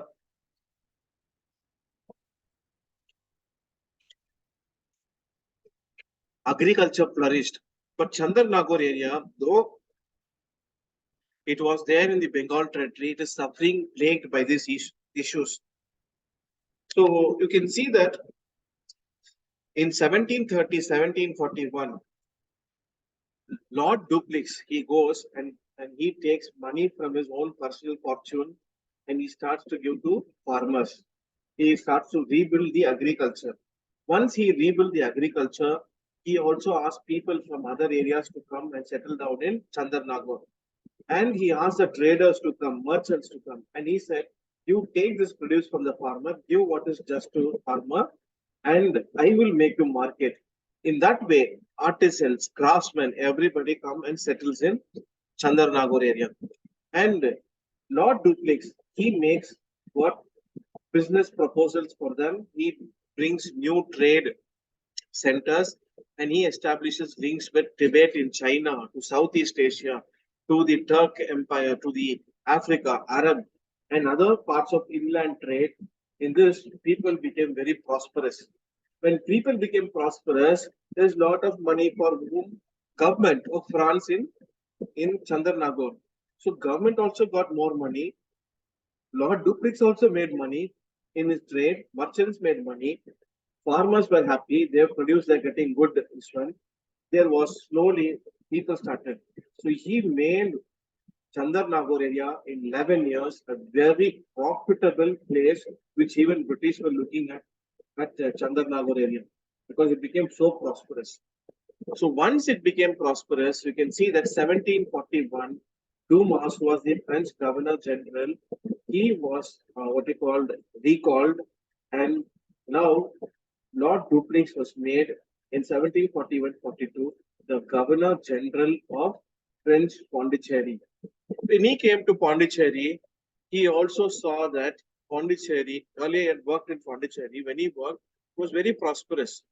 But Linear and Dumas, though they brought territory, Pondicherry was similar to the situation of Chandarnagore.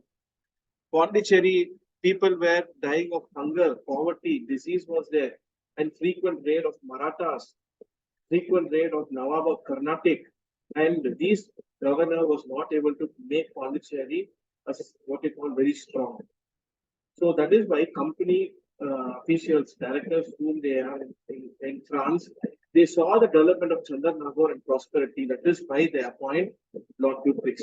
When Dupleix came, his agenda was to what he called to increase the what he called the stature of Pondicherry. He knows that because these 11 years when he was there from 1730 to 41 in Chandarnagore as governor, he was seeing what is happening worldwide, what is happening to France, what is happening in India. So he understood that the France and England are traditional enemies. They are going to fight. And definitely the issue, what is happening in France, will come and hit in India. Because he had political insight. He is a visionary. So he said, if I am going to sit here in France, I am not here to lose the prized position of Pondicherry. This is our territory. So we have to safeguard. So in order to safeguard, what we have to do, we have to fortify because Pondicherry was not fortified. And he knows that without forts, you cannot defeat British because now by the time British have become very powerful. And already British has understood Indian politics and slowly they are gaining strength in, in the military, in army. Earlier, they were very good in what you call the navy. Now they have having strength in army. So he said, "No, fort is a must. Without fort, then France will be doomed." So what he did, so he started to understand the situation. So he goes and takes from his own pocket all his riches and money. He gives to the poor farmers, and he helps them to restart the agriculture. So once the agriculture is restarted, what he did in Chandernagore, the same thing he did here. He went and when agriculture from his own fortunes, he brought this and he strengthened the defenses. He protected the fields and crops. He brought the traders, merchants, everybody, and he also made what he called uh, opportunities, and also he established trade links. And with this, slowly Pondicherry started to revive. When they revived, people started to bring a lot of riches, artisans, craftsmen. They made expensive, what you call artifacts, which is fetching huge money in abroad. With that, farmer is happy, merchants are happy, traders are happy, state is also getting more revenue. In this way, Lord Duplex, he made Pondicherry in few years as emporium of commerce. Emporium of commerce means what? Emporium of Commerce, Pondicherry was made.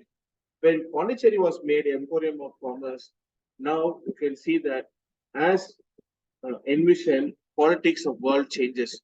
England and France are fighting. So now that politics is coming to India. So by the time Lord Duplex, he fortified Pondicherry, he brought ammunitions, he brought well-trained French army in land and much better than English, and he's because they have more money, and he was in command. And Lord Duplex slowly understands that he envisions if we can do much, why don't we can have an empire in India? So he envisioned. Who envisioned an empire in India? Lord Duplex. He's the first European commander to envision an empire. So for that, what we should do? So he starts to understand the politics of Indians. He mastered the politics. Then he understands the world politics. So we can see that by 54, you can see French colonies also started to become very big. So in 10 years, Lord Duplex in Pondicherry, he becomes very powerful. So he understands there is a issue which is there, which is coming to them. So this Britishers, they now they send people, the Britishers. So they wanted the defeat the French from India. So for that defeat, what they did, the England sends what general to come, admiral to defeat Lord Duplex. And when fleet of ships are coming, this French ships were blocked by these English ships in the Indian Ocean in Bay of Bengal and captured. Now Lord Duplex understood, okay, what I have envisioned, it is now happening. So he calls La Bourdonnaise. Who is this La Bourdonnaise? So La Bourdonnaise is the admiral. He is a general admiral. He is also the governor of Mauritius, of French colony of Mauritius. This La Bourdonnaise, along with the Duplex, they come and they take over the British ships and they capture the British ships. And now, slowly, what Lord Duplex do? He ensures that now, once you capture English ships, what will happen? Lord Duplex knows that British will come and attack in land. What he did, he goes and plays politics. What politics? Lord Duplex goes to the Nawab of Carnatic, Anwaruddin, and says, Anwaruddin, please don't let British to fight in us in your territory, fight in anywhere in your territory.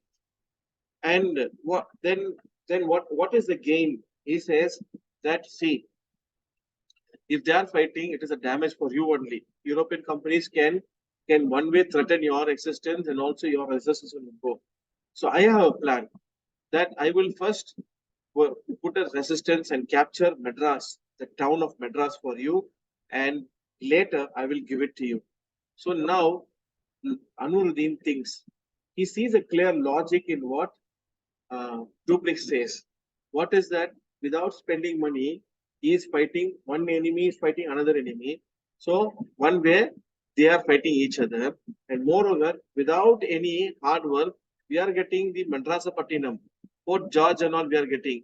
So he said his logic is there. So he said, okay, what you're saying is correct. You go. So now, as envisioned, what happened? British sends its envoy to Anwaruddin and they asked, what? Please give your permission. We are going to fight French. He said, nothing doing. You cannot fight the any other European power in my territory. If you violate, war will be there with you. So British don't have any experience fighting war in South. They do not know ground realities. So what happened? British did not attack. So this is the first diplomatic victory. What Lord Duplex got playing politics, he stopped the war. Now what he did, he along with La Bordonios go and capture Madrasapattinam. So that siege was a very big shock to British because Fort St. George was compromised and George comes under the British. So in this Fort St. George, there was a able soldier and a clerk called Robert Clive. In this Robert Clive, you can see that he is married in the church only. இந்த கோட்டைக்கு யாருன்னா போயிருக்கீங்களா உள்ள போந்து கிடையாது permission வாங்கி போங்க நல்லா இருக்கும் கோட்டைக்குள்ள அதுக்குள்ள ஒரு பழமையான ஒரு ஆலயம் இருக்கு செயின்ட் மேரிஸ் சர்ச்னு இருக்கு அந்த இடத்துலதான் திப்பு சுல்தானுடைய சன்ஸை உட்கார வச்சு அவங்களுக்கு பாடம் கற்றுக் கொடுத்தாங்க இங்கிலீஷ் அதாவது எப்படி வாசிக்கிறது அங்க இருக்க one of the oldest pipe organs இருக்கு உங்களுக்கு தமிழ்நாடு ஹிஸ்டரி எடுக்கும் போது இதெல்லாம் எடுக்கலாம் பட் யூபிஎஸ்சி ஹிஸ்டரின்றதுனால we can go and see very nice place. If you get an opportunity, you can see the fort inside. Many people are not privileged, but there's an opportunity. In permission, no, definitely getting it. So Fort St. George. So what happens? This clerk is also a soldier who Robert Clive. He is a person who has the uncanny knack of understanding. Robert Clive. You alone, ketona. கெட்டவனாக்கா இவன் வந்து நம்ம கைக்கு வருவானா என்ன பண்ணாப்ல Robert லை understands that La Bourdonnais is not truthful or righteous he is a greedy fellow so என்ன பண்றாப்ல he grows and greases the hands அப்படின்னு என்ன அண்டர் த டேபிள் செட்டில்மெண்ட் ஆயிடுச்சு யாருக்கு லா போர்தனியஸ்க்கும் பிரிட்டிஷர்ஸ்க்கும் நிறைய காசு ராபர்ட் லை கொடுத்துறாப்ல டீலனா கோட்டை எங்களுக்கு வந்துடணும் எங்க கையில so now Fort St. George comes under the control of whom? Under the British now. And with the behest of whom?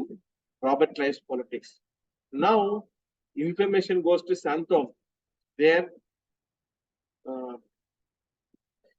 Marcus Dupleix was there. So Marcus Dupleix gets very angry. So he, along with a small band of soldiers, goes and attacks British second time. And now it comes under the control of Lord Dupleix. Then Lord Dupleix was very much furious on La Bourdonnais. So in this way, Lord Dupleix was very successful in capturing the Fort St. George. So Fort St. George, second time, Robert Clive becomes a prisoner of war. POW. Yaar under Dupleix. Robert Clive, he understands the politics and mannerisms. He is very keen about Lord Dupleix. அப்படியே அவருடைய எண்ணங்கள் திட்டங்கள் எல்லாமே உள்வாங்கிக்கிறாப்ல so what happened during this time you can see Anwaruddin sends to the Amkrapla asking what he called Dupleix to surrender Chennapatnam and Fort St. George. So now Dupleix plays politics. He knows that if you give Chennapatnam and Fort St. George with the fortification, Dupleix knows that Robert Clive will play politics and he can defeat the or they can regain Madras Pattinam. So he says to Lord Duplex says to Anwaruddin that I will give you, but please wait. I will dismantle all the fortifications and I will give it back to you. On the other side also, Lord Duplex says, why I should give? I have invested money. I have fought the war, and that twice I have done. Why I should give? Rendu mind avurku. So now Raja or the Nawab of Carnatic becomes impatient.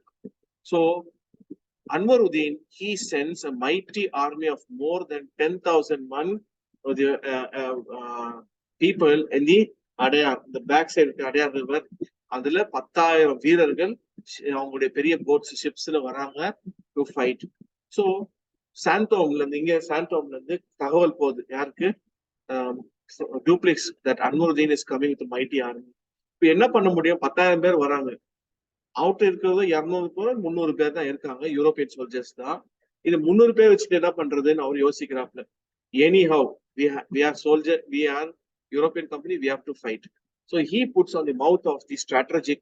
You can see that Lord Duplex in the Carnatic war, he puts what strategic discipline soldiers வைக்கிறாங்க. அங்க இருக்க commanders சொல்றாங்க, அவங்க வந்து நவாப் of Carnatic bows, arrows, அவங்களுக்கு கன்ஸ்லாம் அடிக்கிறாங்க. Discipline soldiers of French அவங்க தாக்குறாங்க. That is called Battle of Santhome. It took place in 1746 AD. The Battle of Santhome என்ன நடக்குது? பிரெஞ்ச் ஆர்மி வித்தின் அ டே 10,000 வீரர்கள் தோக்கடிக்கிறாங்க. ஒரு 300 பேர் தான் இருக்காங்க, சில பேர் தான் இறக்குறாங்க. இவங்க பலாயிரம் கணக்குல அப்படியே அந்த ஆறுல விழுந்து மாண்டு போறாங்க, இன்னொன்னு தோக்கடிக்கப்படுறாங்க. So Anwaruddin was defeated in the Battle of Santhome. இவருக்கு டூப்ளெக்ஸுக்கு பெரிய ஆச்சரியம். ஏன்னா நம்ம 300 பேர் தான் இருக்கோம், 10,000 வீரரை வீழ்த்திட்டோம், என்னன்னா நம்மகிட்ட இருக்கு. Then only the realization for Duplex comes that a small band of disciplined professional soldiers can defeat the might of the Mughal. You know, Carnatic is part of Mughal Empire. Mughal. So the invincibility of Mughal Empire, அப்பதான் ஒரு புரியுது. It is a hollow. இது ஒரு myth, நம்மளால அடிக்க முடியும். அப்பதான் வருது என்ன வருது? பிரான்ஸோ பெரிய ஒரு சாம்ராஜ்யத்தை உருவாக்க முடியும். இந்த பேட்டில் ஆஃப் சாந்தோம்ல தான் புரியுது. ரெண்டாவது, அவருக்கு அவருடைய ஸ்ட்ரென்த் ஒரு எஸ்டிமேட் பண்ண முடிஞ்சிச்சு, நம்ம கிட்ட என்ன ஸ்ட்ரென்த் இருக்கு. ஸோ இன் திஸ் வே, அது in this battle of Santhome decisive victory.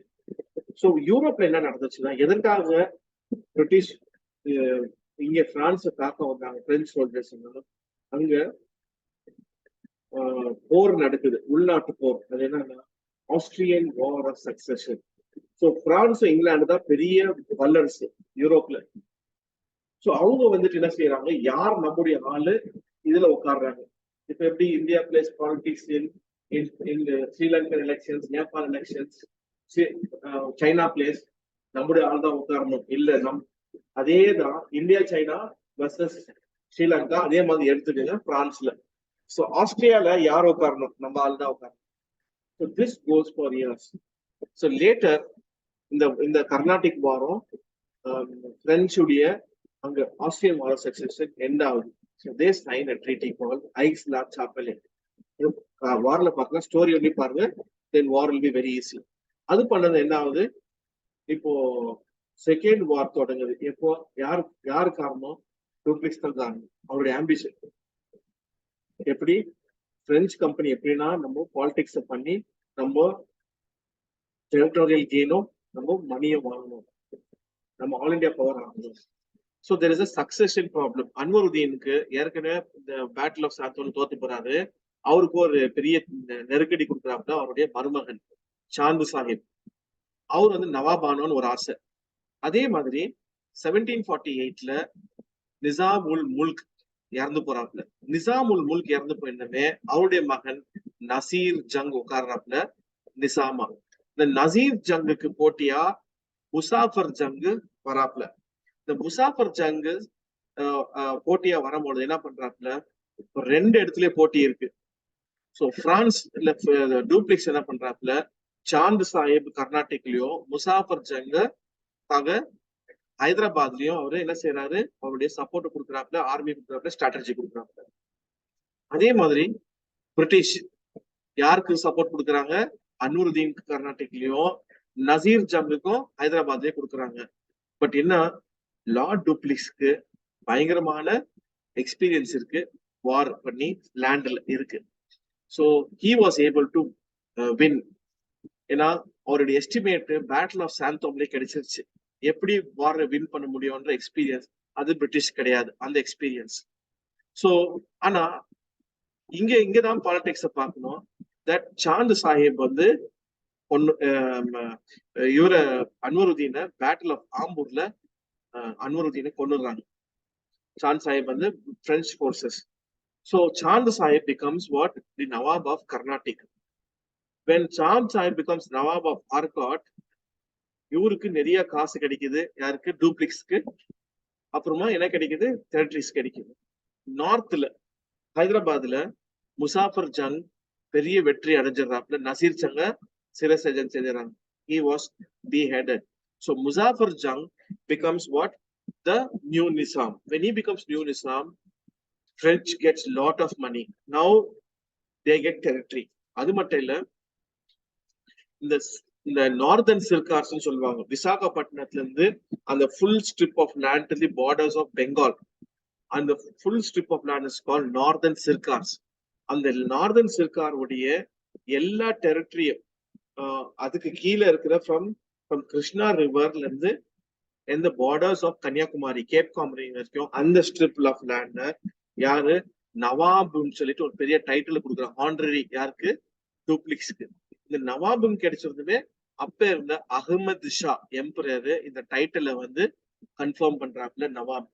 So Vance டூப்ளிக்ஸ் get நவாப், அவருடைய பொசிஷன் இந்தியன் நேட்டிவ் பிரின்சஸ் கையில அதிகம் ஆச்சு. அவரும் நவாப் டைட்டில், அவரும் அந்த ஈக்குவல் ஸ்டேட்டஸ்க்கு வராப்புல. The equal status வரும்போது is greatly influenced. So then he puts a professional army under Basi in Hyderabad. So அங்க அவங்களுடைய கண்ட்ரோல்ல. இப்ப சவுத்துல இப்போ வந்து சாந்த் சாஹிப் ஆட்சி பண்ணிட்டு இருக்காப்ல, கர்நாடிக் நவாப், ஆர்காட் நவாபாக. இப்போ ஆர்காட் நவாபுக்கு ஒரு பிரச்சனை வருது. என்ன? அன்வருதீனுடைய சன் முகமது அலி வாலாஜா, அவரு எங்க அப்பாவுடைய பீடத்துல நீ உட்காந்தியா, நான் உன் இடத்துல உட்கார்ந்தேன்னு சொல்லி அவருடைய அங்கிள் கிட்ட சண்டை போடுறாப்புல. அப்ப இந்த தருணத்தை யார் யூஸ் பண்றாங்கன்னா Robert Clive. So Robert Clive politics பண்றாப்புல. அதாவது லார்ட் டூப்ளிக்ஸ் கிட்ட எல்லா டெக்னிக்ஸ் கண்டுக்கிட்டு அவருடைய டெக்னிக் அவர் எதிராக இப்போ பயன்படுது. இப்போ சாந்த் சாஹிப்க்கும் முகமது அலி வாலாஜாக்கும் பிரச்சனை வருது. சாந்த் சாஹிப் என்ன பண்றாப்புல, திருச்சிராப்பள்ளியுடைய ஃபோர்ட், கோட்டை, மலைக்கோட்டையில போய் ஒளிஞ்சிடுறாப்புல. கூட யார் சப்போர்ட் கொடுக்கறது? Robert Clive. சோ இந்த ராபர்ட் கிளைவ் கொடுக்கும் பொழுது சாந்த் சாஹிப் யார் சப்போர்ட் இருக்காங்க? டூப்ளிக்ஸ். இப்ப என்ன செய்யறாங்க? டூப்ளிக்ஸ் இவங்க சப்போர்ட்டா போறாங்க. ஆனா என்ன ப்ராப்ளம்னா, Dupleix, Robert Clive is a soldier. So அவங்களுடைய பிளான்ஸ் எல்லாம் கொஞ்சம் நல்லா இந்த ஸ்ட்ராட்டஜிக்கா ஒர்க் அவுட் ஆகுது. So the same politics of Dupleix is played against him by Robert Clive. This time, Chand Sahib sketch போடுறாப்ல யாரு? Robert Clive. So British forces goes and kills Chand Sahib. So Chand Sahib இறந்த போது என்ன ஆகுறாப்ல, Muhammad Ali Walajah is the new Nawab of Arcot. இப்போ politics மாறிடுச்சு, பிரெஞ்சுடைய dominance கம்மி ஆயிடுச்சு. இப்போ யார் வின் பண்ணுது? பிரிட்டிஷ் வின் பண்ணது. என்ன ஆச்சு? அவங்களுக்கு அதிகமான தொகை கிடைச்சிச்சு, இப்போ டெரிட்டரி கிடைச்சிச்சு. இன்னொன்னு, பேட்டில் ஆஃப் ட்ரிச்சினாப்பள்ளி இஸ் கண்டினியூயிங். உள்ளவே கோட்டைக்குள்ளவே, அந்த கோட்டைக்குள்ள உடைச்சு பிரெஞ்சு உள்ள போய் இது பண்ண முடியல, வெற்றி அடைய முடியல. ஏன்னா லார்ட் டூப்ளிக்ஸ் ஒரு ஜெனரல் கிடையாது, ஒரு பெரிய வீக்னஸ். ஆனா பிரிட்டிஷ்ட யார் இருக்காங்க? லாரன்ஸ் இருக்காங்க, ராபர்ட் கிளைவ் இருக்காங்க, டால்டன் இருக்காங்க. பிரெஞ்சு ஒரு நல்ல படை, அவங்ககிட்ட நிறைய டேலண்ட் இருந்துச்சு, மோர் சுப்பீரியர். அவங்ககிட்ட இருந்தது மோன்சியர் லா, மேன்வில். இவங்க தான் கமாண்டர்ஸ் பிரெஞ்சுக்கு. இந்த மோன்சியர் லா மேன்விலுக்கு இவர் திட்டத்தை போட்டு கொடுக்குறாரு. யாரு?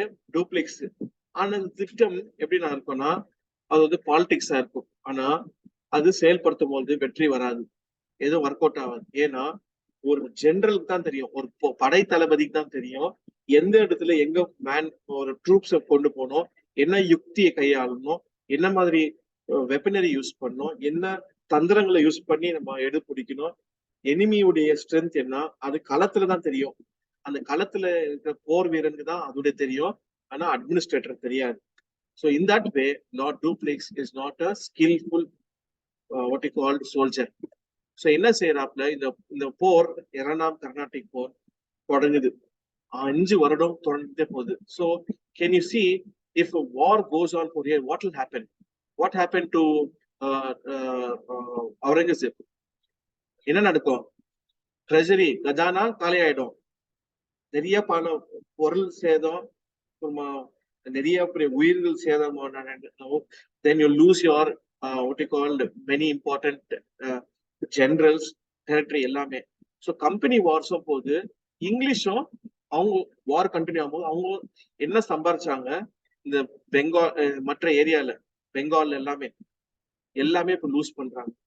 ஸோ இப்பதான் என்ன நடக்குது, இப்போ சதி செய்யறாங்க. என்ன சதி? ராபர்ட் லைவ் என்ன பண்றாப்புல, எப்படி அன்வருதீன் கிட்ட போய் டூப்ளெக்ஸ் பேசுறாரோ அதே யுக்திய யார் ராபர்ட் லைவ் அவங்க ஹோம் கண்ட்ரி லண்டனுக்கு அனுப்புறாப்புல. நீங்க லண்டன்ல இருந்து பாரிஸ் அம்பாசிடரை அழைச்சு நீங்க பேசுங்க, எப்படின்னா நீங்க தந்திரமா டூப்ளெக்ஸை ரீகால் பண்ணுங்க. சோ இந்த பாலிடிக்ஸை பிளே பண்ண சொல்றாரு. அதே மாதிரி என்ன நடக்குது லண்டன்ல, London government calls the ambassador of France. They say that because of Lord Duplex, war is continuing. His personal ambition, எப்படி அவங்க சதி செஞ்சாங்களோ when he was there as a company servant, similar சதி யார் பண்றாங்க? இங்கிலீஷ் யாருக்கிட்ட? அம்பாசிடர்ஸ் ஆஃப் பிரான்ஸ் கிட்ட. பாருங்க, நம்மளுக்கு இருந்தா ப்ராப்ளம் இருக்கு, இப்போ நம்ம அதை தீர்த்துக்கலாம். இது எதுக்கு இருந்தாலும் இவருடைய ஈகோக்காக நம்ம 2 கம்பெனி இவ்வளவு பேர் லாஸ் ஆயிடுச்சு, பொருள் சேதம் ஆயிடுச்சு. So they did not understand it is a strategy made by the English to recall him. அப்போ என்ன பண்றான்? யோசிக்கவே இல்லை எவ்வளவு பெரிய ஆளுமை not Duplex இருந்தது. Definitely கொஞ்ச நாள்னா he would have become victorious. But என்ன பண்றாங்க? ரீகால் பண்ணிடுறாங்க. அதுதான் பெரிய தோல்வி பிரெஞ்சுக்கு. That is what the biggest mistake France made. If they would not have recalled Duplex, I think politics of India would have changed forever. அந்த recall தான் world பாலிடிக்ஸை மாத்திருச்சு. என்ன நடந்துச்சு? கோதேயுவை கூப்பிட்டு அங்க கர்நாடிக் இதுல ரீஜன்ல அவரை பாண்டிச்சேரியில அவரு கவர்னர் ஜெனரலா போடுறாங்க. கவர்னர் ஜெனரலா போட்டுறது என்ன ஆகும்? ராபர்ட் கிளைவுக்கு பெரிய வெற்றி. ஏன்னா அவருடைய குருநாதர் பிரெஞ்சு கவர்னர் இந்த இடத்துல இருந்து விரட்டி அடிக்கப்பட்டான். இதுதான் பெரிய வெற்றி. அப்ப என்ன பண்ணாப்ல, he got become very powerful. So கர்நாடிக்ல கொஞ்சம் காசு கிடைச்சிச்சு. ராபர்ட் கிளைவ் இந்த காலகட்டத்துல என்ன நடக்குதுன்னா, தி 1757 பிளாசி இருக்கு இல்லையா, அதுக்கு முன்னாடி சிராஜ் உத்தவ்லா கோட்டையை பிடிச்சிடுறாப்ல. Fort Saint William Manik Chand அங்க பிரிசனரா இது கவர்னரா அங்க போடுறாப்ல. சோ இந்த ஒரு பிளாக் ஹோல் ட்ராஜடி நடக்குது. அந்த கோட்டையில ஒரு சின்ன அறை, அதாவது 5 அடிக்கு 140 அடி ஒரு அறையில ஒரு விண்டோ கூட இல்ல. It is just store room. அது 5 by 45 feet ஒரு லென்த். அவங்களுடைய ஸ்டாக்ஸ் வைக்கிறதுக்காக அவங்க கட்டியிருக்காங்க. அந்த ரூம்ல கிட்டத்தட்ட 145 பெண்கள், சிறுவர்கள், ஆண்கள் எல்லாருமே போட்டு அடிச்சிடுறாங்க. அடிச்சுட்டு என்ன பண்றாங்க? அவங்கள லாக் பண்ணிடுறாங்க. ஒரு நைட்டு பூரா முழுவதுமா அவங்க இருக்காங்க. இப்போ ஆக்சிஜன் இல்லாத எல்லாரும் இறந்து போறாங்க. ஒரு 22 பேர் தான், 23 பேர் தான் அதுல பொழைக்கிறாங்க. அதுல ஒருத்தர் தான் J.Z. Colwell, who becomes the second acting governor of Bengal, Calcutta. So அவர் தான் இந்த ஸ்டோரியை நரேட் பண்றாங்க. உடனடியாக தகவல் வருது ஹெட் குவார்டர்ஸ் சவுத்துல மெட்ராஸ்க்கு, ஃபோர்ட் செயின்ட் ஜார்ஜுக்கு, இந்த மாதிரி இவ்வளவு பெரிய வன்கொடுமை சிராஜ் உத்தவ்லா செஞ்சுட்டாரு. அப்போ அந்த வெறியில, ஏற்கனவே இந்த 2வது கர்நாடிக் வார்ல அவங்களுக்கு பெரிய வெற்றி. சோ அந்த வெற்றியோட என்ன செய்யறாப்புல, ராபர்ட் கிளைவ் ஃபிளீட் ஆஃப் ஷிப்ஸ்ல, அட்மிரல்ஸ்ல பெரிய படைய சவுத்ல இருந்து கொண்டு போறாப்ல. எதுக்கு? பெங்காலுக்கு. பெங்கால் போய் என்ன பண்றாப்ல, ஃபர்ஸ்ட் சிச்சுவேஷன் அசஸ் பண்றாப்ல. சிச்சுவேஷன் அசஸ் பண்ணிட்டு என்ன செய்யறாப்ல, அந்த இடத்துல he goes and defeats the French there in Chandernagore, eliminate, Dutch eliminate. Finally, Battle of Plassey win பண்றாங்க. அது தந்திரம் என்னன்னா, அங்க யார் பண்றாப்ல, ஒரு பெரிய சதி பண்ணி மீர் ஜாஃபர், மாணிக் சந்த், அமீன் சந்த், ஜெகத் சேத், ராய் துர்லப், இவங்க 5 பேருக்கும் என்ன செய்யறாப்ல, எல்லாருக்கும் கிரீஸ் பணம் கொடுத்து அவங்க துரோகம் செய்ய அந்த போர்ல அவங்க இல்லை. அந்த போர்ல சிராஜ் உத்தாலாவை தலையை வெட்டி மீர் ஜாஃபர் கொண்டுறாப்ல. 2 படை தளபதிகள் இந்துக்கள் அவங்கதான் மீர் ஜாஃபர் கூட நிக்கிறாங்க கடைசி வரைக்கும். அந்த போர்லயே மாண்டு போறாங்க வீரமா. So then once the victory of Plassey, now Robert Clive extracts huge money, 1.77 crore அவர் கிடைக்குது. இந்த 1.77 crore அது மட்டும் இல்ல, டெரிட்டரி கிடைக்குது, ஜாகீர் கிடைக்குது அவருக்கு, ராபர்ட் கிளைவ்க்கு புர்துவான் ப்ராவின்ஸ் கிடைக்குது. சோ இந்த பணத்தை கொண்டு வந்து யாரு, இந்த பிரிட்டிஷர்ஸ் திரும்பியும் கர்நாடிக் வார்க்கு போடுறாங்க. இந்த டைம் தேர்ட் வார் ஸ்டார்ட் பண்றது யாருன்னா பிரிட்டிஷ். ராபர்ட் கிளைவ் தான் ஸ்டார்ட் பண்றாங்க British.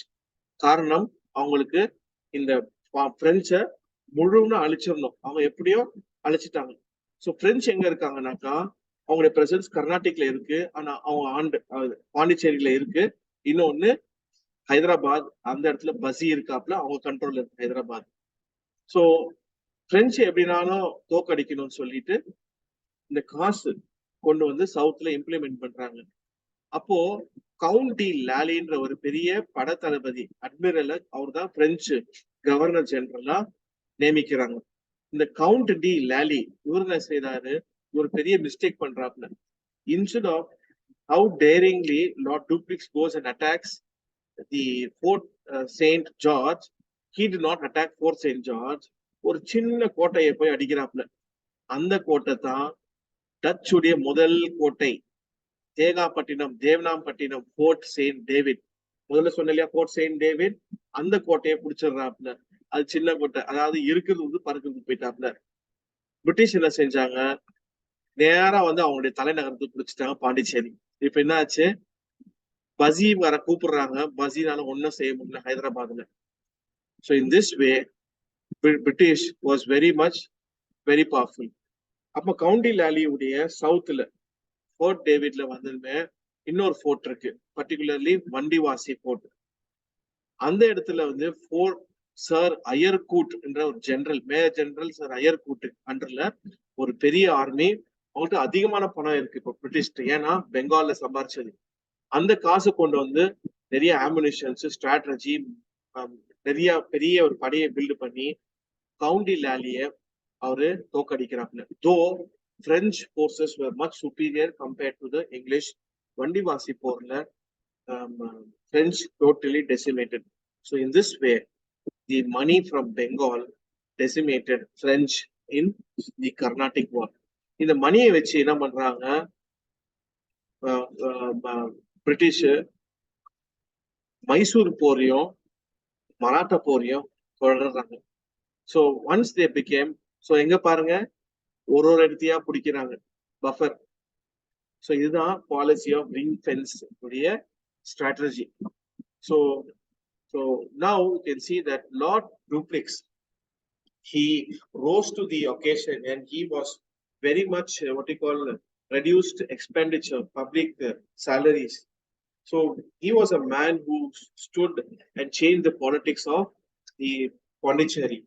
So you can see that he was very much keen in the politics, and he won victory. He is the first person to understand the victory that can be got through disciplined soldiers, Europeans, and he was the first person to understand that the military greatness of whose Mughal is an illusion. So you can see Dupleix was able to make extensive use of disciplined troops. Not only that, he was the first to plan a professionally trained army will be going into the native kingdom at the expense of whom? At the expense of the native kingdom, and they will be stationed and French need not pay. Everything will be maintained by them, and that became buffer. That became what? Geostrategic military position. So any problem, they can move the troop. So he was the first person to do that. Second, so he was the first person who understood the politics of India. That means what? He was the first to dabble himself. Dabble na he dabbled himself into the Indian politics and made sure that it is turned into the European advantage. First of all, he was the person to build the rudiment of an European empire in India. அவர்தான் அந்த கனவை திட்டத்தை டூப்ளிக்ஸ் தான் போடுறாப்ல. இந்த பாலிடிக்ஸ்ல போய் gain பண்றதும் டூப்ளிக்ஸ் தான்.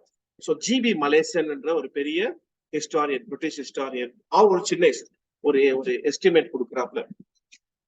I just read it for you. So there is a marked resemblance between the feature and in the genius, the features and genius of Napoleon and Dupleix. ரெண்டு பேரும் ஒரே feature, ஒரே genius. Napoleon and Dupleix, they are animated by unbound ambition. Each played great stake.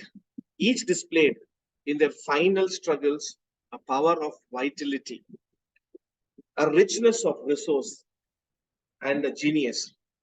Such it is coupled by fear and admiration for both Napoleon and Dupleix.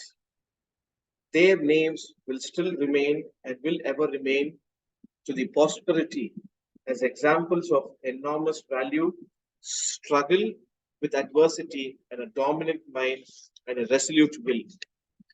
So, இதுதான் ஒரு எஸ்டிமேட்டை கொடுக்குறாங்க. So you can see that keeping Pondicherry, nobody in the world, neither Napoleon nor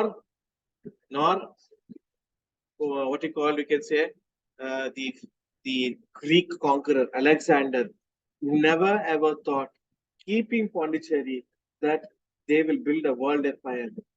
And who built a world empire keeping Pondicherry for the English? Not Dupleix. It is Robert Clive for the British. He built an empire starting from Pondicherry, the biggest world's empire, where sun never sets. So in this way, you can see that Robert Clive become the master of the Indian subcontinent. But who is his guru? Yarav Gurunadhar? Dupleix. Dupleix கிட்ட தான் கத்துக்கினாங்க இந்த தந்திரத்தையும் பாலிடிக்ஸும். அவர் மேலேயே politics செஞ்சு அவரே இந்த நாட்டை விட்டு துரத்த வச்சு நாட்டை அந்தரமா பிடிச்சு ஒரு பெரிய சாம்ராஜ்யத்தை உருவாக்குனவர் தான் ராபர்ட் கிளைவ். ஸோ அவருடைய தந்திரங்கள் தான் இந்த கர்நாடிக் போர், பெங்கால் போர் எல்லாமே பார்க்க போறோம். Okay, so you want to break for lunch or you will come back again? என்ன இன்னொரு ஹாஃப் ஹவர் ஸ்பெண்ட் பண்றீங்களா? We'll finish this. ஏன்னா எனக்கு நேரம் கிடையாது. ஏன்னா I have to finish. இது 7 நாள்ல இவ்வளவு பெரிய பாடத்தை முடிக்கணும்னா ரொம்ப சிரமம் எனக்கு. Okay. So now you got the background of the Bengal and Carnatic wars. என்ன background என்றது? So now we go into Carnatic wars. எங்க இருக்கு Carnatic? Can you see the Carnatic region means the Carnatic was also called as Arcot Kingdom. So both we can interchange. So the Carnatic region from the borders of Krishna River till Cape Comorin, we can call it as Carnatic region or Arcot region. But Kingdom of Arcot is somewhere here. Somewhere here is the Kingdom of Arcot, but it had its sphere of influence. And this region is called Carnatic region. நீங்க எழுத போனது தயவுசெய்து ஒரு மேப்பை ஒண்ணு, it may not be the perfect map, தயவுசெய்து ஒரு மேப்பை ஒண்ணு நீங்க போடுங்க. இப்படி போட்டு இது வரைக்கும் நீங்க போட்டு கர்நாடிக் போடுங்க. அதெல்லாம் அரை மார்க்கு, 4 மார்க்கு, 1 மார்க்கு கிடைக்கிறதுலாம் ஒரு பெரிய விஷயம். Always map should be there. Try to learn. Okay, so Carnatic. So mark question, Aix la Chapelle, which of the following statement is true? It marked the end of 7 years of war in Europe. It marked the end of Austrian War of Succession. It marked the end of First Carnatic War. Choose the correct option. Only one, only three, 1 and 3, 2 and 3, 1, 2 and 3. D, 1, 2 and 3. Cherry. Answer, Papu. So First Carnatic War. So First Carnatic War takes place from 1746 to 48. In 1740s, there is a problem in Europe. During this time, Lord Dupleix is the governor of Chandernagore, and he was keenly observing what is happening world over and what is happening to his home country, France, and with respect to England. So in Europe, Austrian War of Succession takes place. In this, British and French are on the opposing sides. So there were tensions. Lord Dupleix, he becomes the Governor General of French Governor of Pondicherry. When he became, where is the Pondicherry? So you can see that it is in the Carnatic region, in the sphere of influence in south. So First Carnatic War was fought in this area. So it was a reflection of what is going on in Europe, and that war of Austrian succession is also taken into India. And in this, Lord Dupleix, you can see that he was a keen political observer. He has an uncanny insight of politics. He can understand what is happening. So British and French were not only rivals in India, rather they were constant at war in Europe also. So certain events that took place in Europe also affected the issues in South India, particularly the Carnatic region. So all the three wars which we see, Carnatic War 1, 2, and 3, which fought in India, popularly known as Carnatic War or called as Anglo-French Wars or Anglo-French Rivalry. So first Carnatic War, you can see that during this time in Carnatic, which is under the sovereignty of Nizam of Hyderabad, in 20s, Carnatic was ruled by whom? Saadat Ullah Khan. 1720s la yaar Carnatic rule பண்றாங்க? Saadat Ullah Khan. The Saadat Ullah Khan என்றவர் the first governor of Carnatic, and under whose control?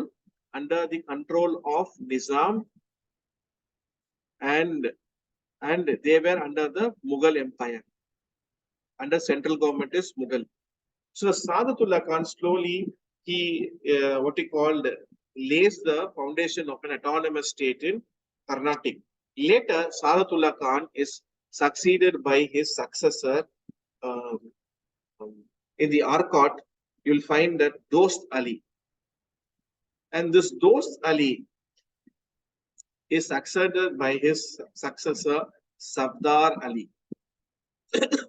And the Safdar Ali is succeeded by Anwar Uddin. So this Anwar Uddin is now the first Nawab of Carnatic. So by this time, slowly Carnatic has gained preeminence and they have declared autonomy under the Nizam. So in the theater of First Carnatic War takes place.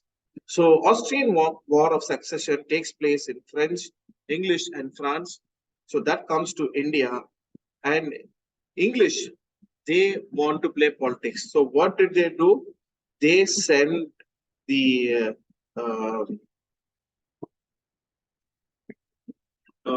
abled general. So Chand Sahib was there. As you know that he wanted to fight in the Carnatic War. So he is aiming to sit on the throne of Nawab of Carnatic. So similarly, you can see Muhammad Ali was Nawab and his place is now challenged by Chand Sahib. So peace treaty was done between French and English that Muhammad Ali will be the Nawab of Carnatic. But later, Lord Dupleix played politics. What is that politics?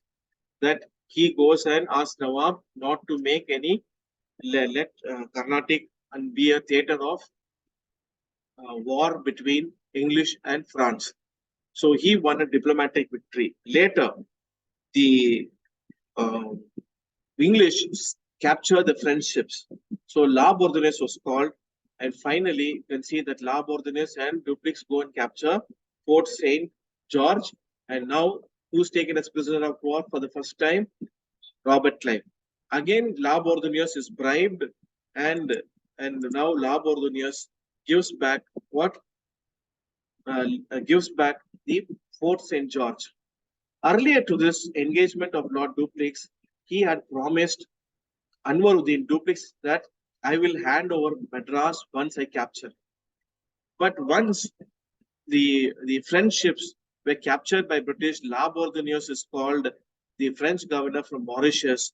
He and La Bourdonnais, they go and capture Madras, where Robert Clive becomes prisoner of war. Already we have seen, you have heard in the story.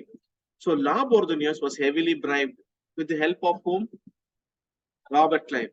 So now Madras was restored to British. Now who is very furious? Who becomes very much angry?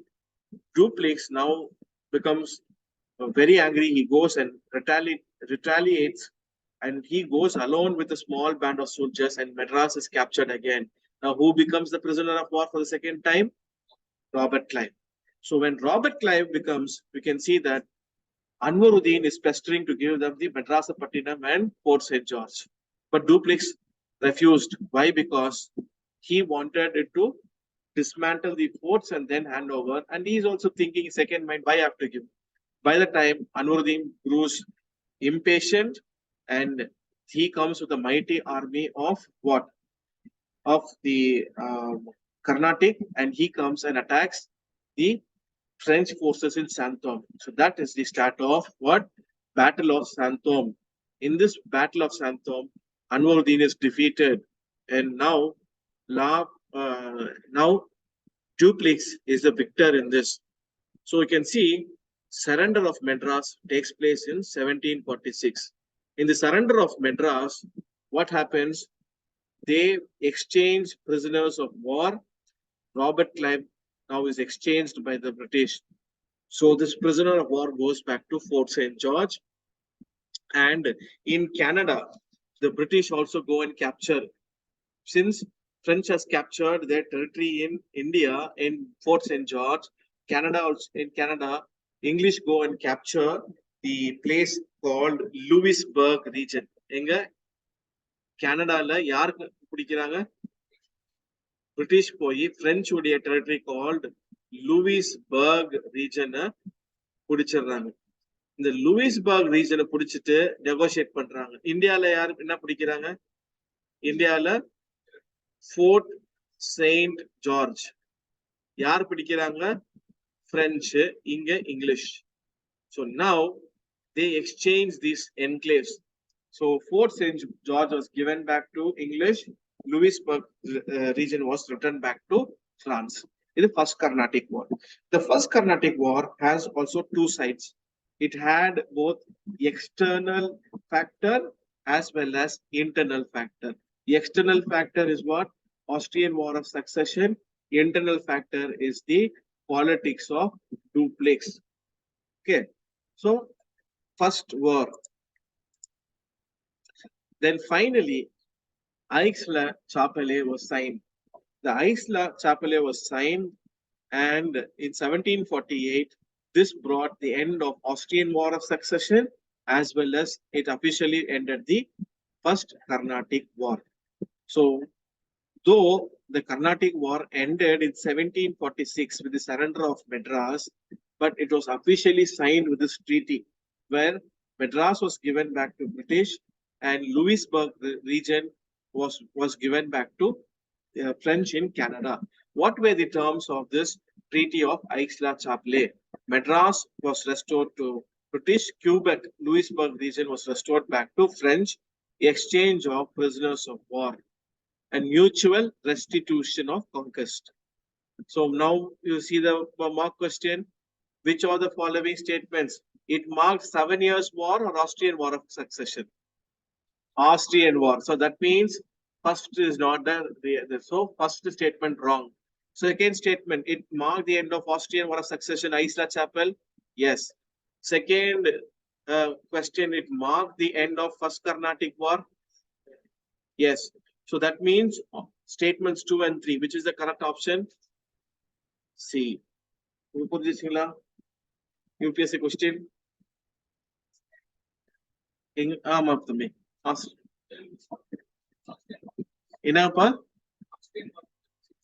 Austria. Australia இல்ல. ஆமா.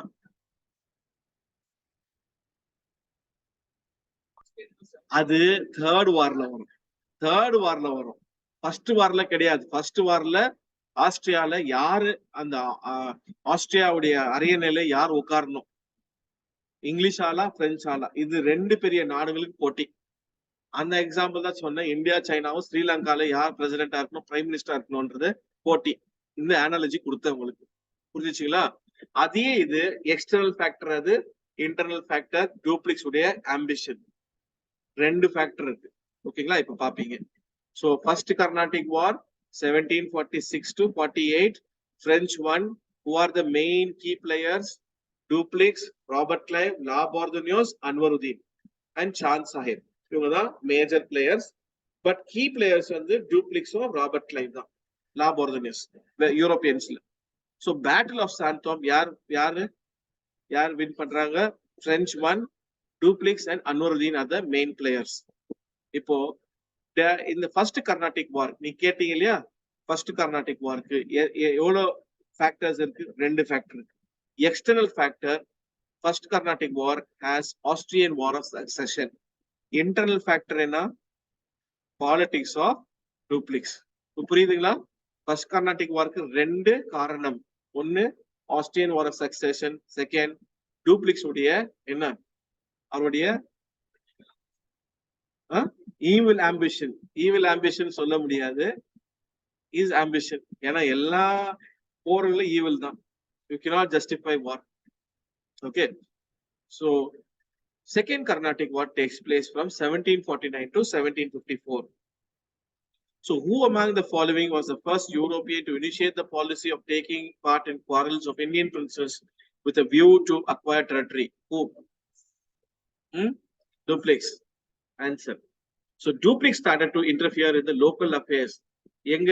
கர்நாடிக்ல சாந்த் சாஹிப், ஹைதராபாத்ல Muzaffar Jung.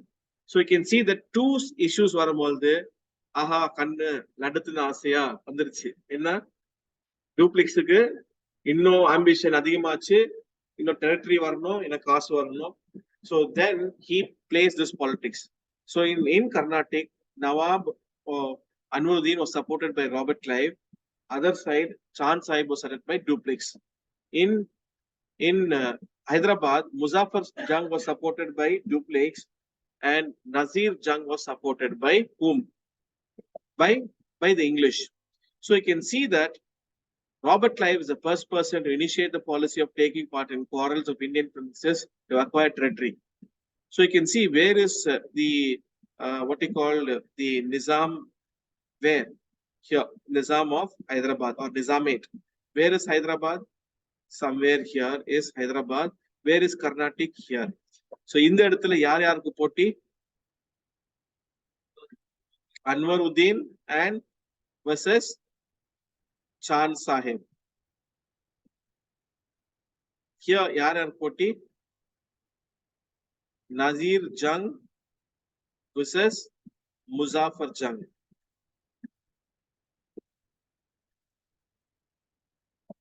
So இங்க யாரு Nazeer junk support பண்றாங்க?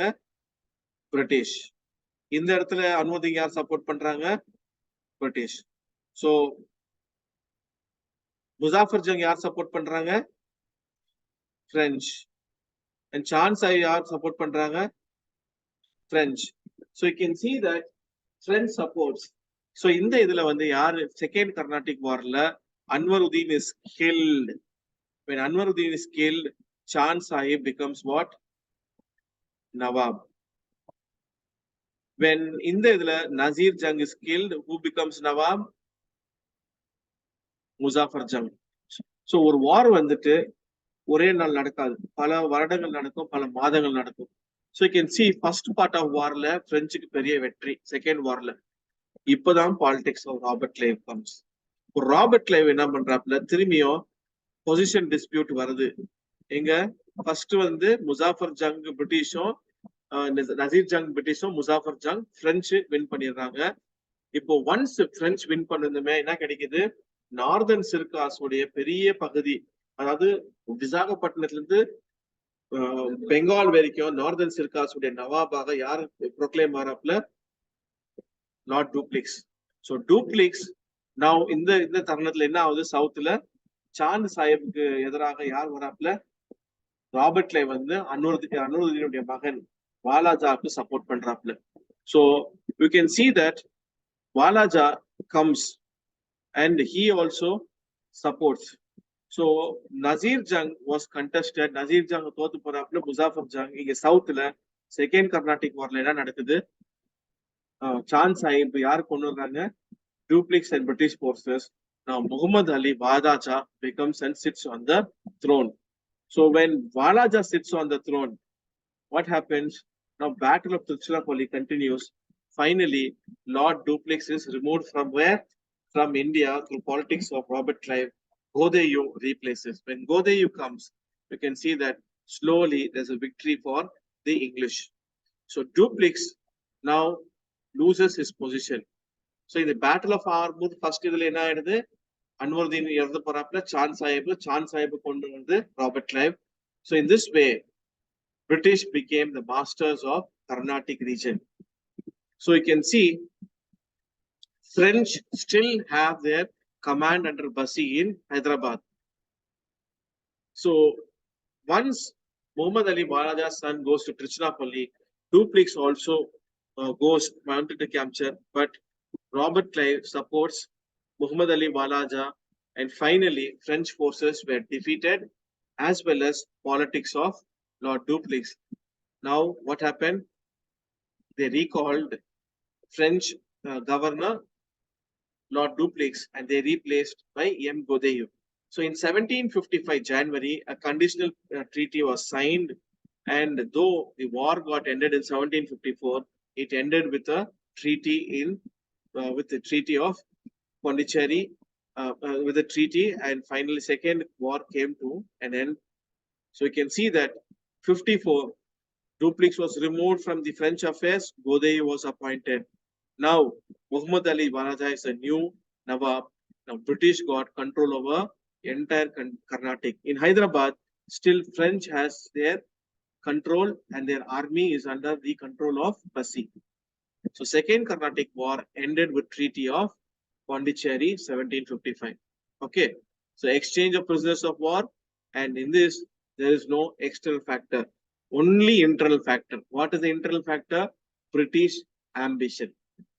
Second war, yarude ambition. First war, external factor is what? Austrian War of Succession and ambition of Dupleix. Second war, no external factor. Second war of external factor is only ambition of Lord Dupleix. Dupleix oda ambition. If a third war, so you can see that English tasted the first divisive victory in India. The political benefits, in the politics, Dupleix politics, அவருக்கு எதிராக செயல்படுத்தி முதல் வெற்றியை காண்றாங்க English. So French influence was considerably reduced. Now in the Tiruchirappalli battle, English become very aggressive in territorial wars out of in the territories acquired out of, they become very aggressive. So second Carnatic war, important battle of Ambur, Anwaruddin was killed. Idhula British lost, Anwaruddin lost, won by French. Second Carnatic war, important battle, one more is called Battle of Tiruchirappalli. In this, Chand Sahib was killed and Walaja was proclaimed as the Nawab of Carnatic. So now in this, Carnatic is under English control, French is under French Hyderabad is under French control. So third Carnatic war. So third Carnatic war is from 1758 to 63. So what happens in 1756 onwards? These 7 years of war starts in France and England. Year varadam por. So in 7 years, so there is an external factor. for Third Carnatic War. Internal factor, totally British. Robert Clive உடைய major ambition. British was one. Plassey அந்த பிளாசில இருந்து பெங்காலை capture பண்றாங்க. பெங்காலை capture பண்ணதுனால சந்தர் நாகூர் ஏரியால இருந்து French துரத்திடுறாங்க. அங்க இருக்கிற காசை கொண்டு வந்து பிரெஞ்சு வார்ஸ கர்நாடிக் வார்க்கு who implements யார் இம்ப்ளிமெண்ட் பண்றாங்க? மேஜர் ஹெக்டர் மன்றோ வச்சு Third Carnatic War. So Third Carnatic War has external factor and internal factor. External factor is what? External factor is 7 years war. Internal factor is ambitions of Robert Clive and English. Internal factor. So Count de Lally. So Bussy and important. So Count de Lally என்ன பண்றாப்ல? Instead of capturing Pondicherry, he goes and captures எந்த இடத்துல? Fort David capture பண்றாப்ல. Fort David தான் தேங்காப்பட்டினம் டெகனாப்பட்டினமா தேவனாம்பட்டினம். இந்த fort டேவிட பிடிக்கும் போது என்ன பண்றாங்க? ஹைதராபாத்ல இருந்து கவுண்ட் டி லாலி கூப்பிடுறாப்ல யாரு? பஸ்ஸியை வான்னு. By the time Bazzi could come, British from Madras go and capture what? They capture Pondicherry. So Madras captured Pondicherry. Now all the games lost out.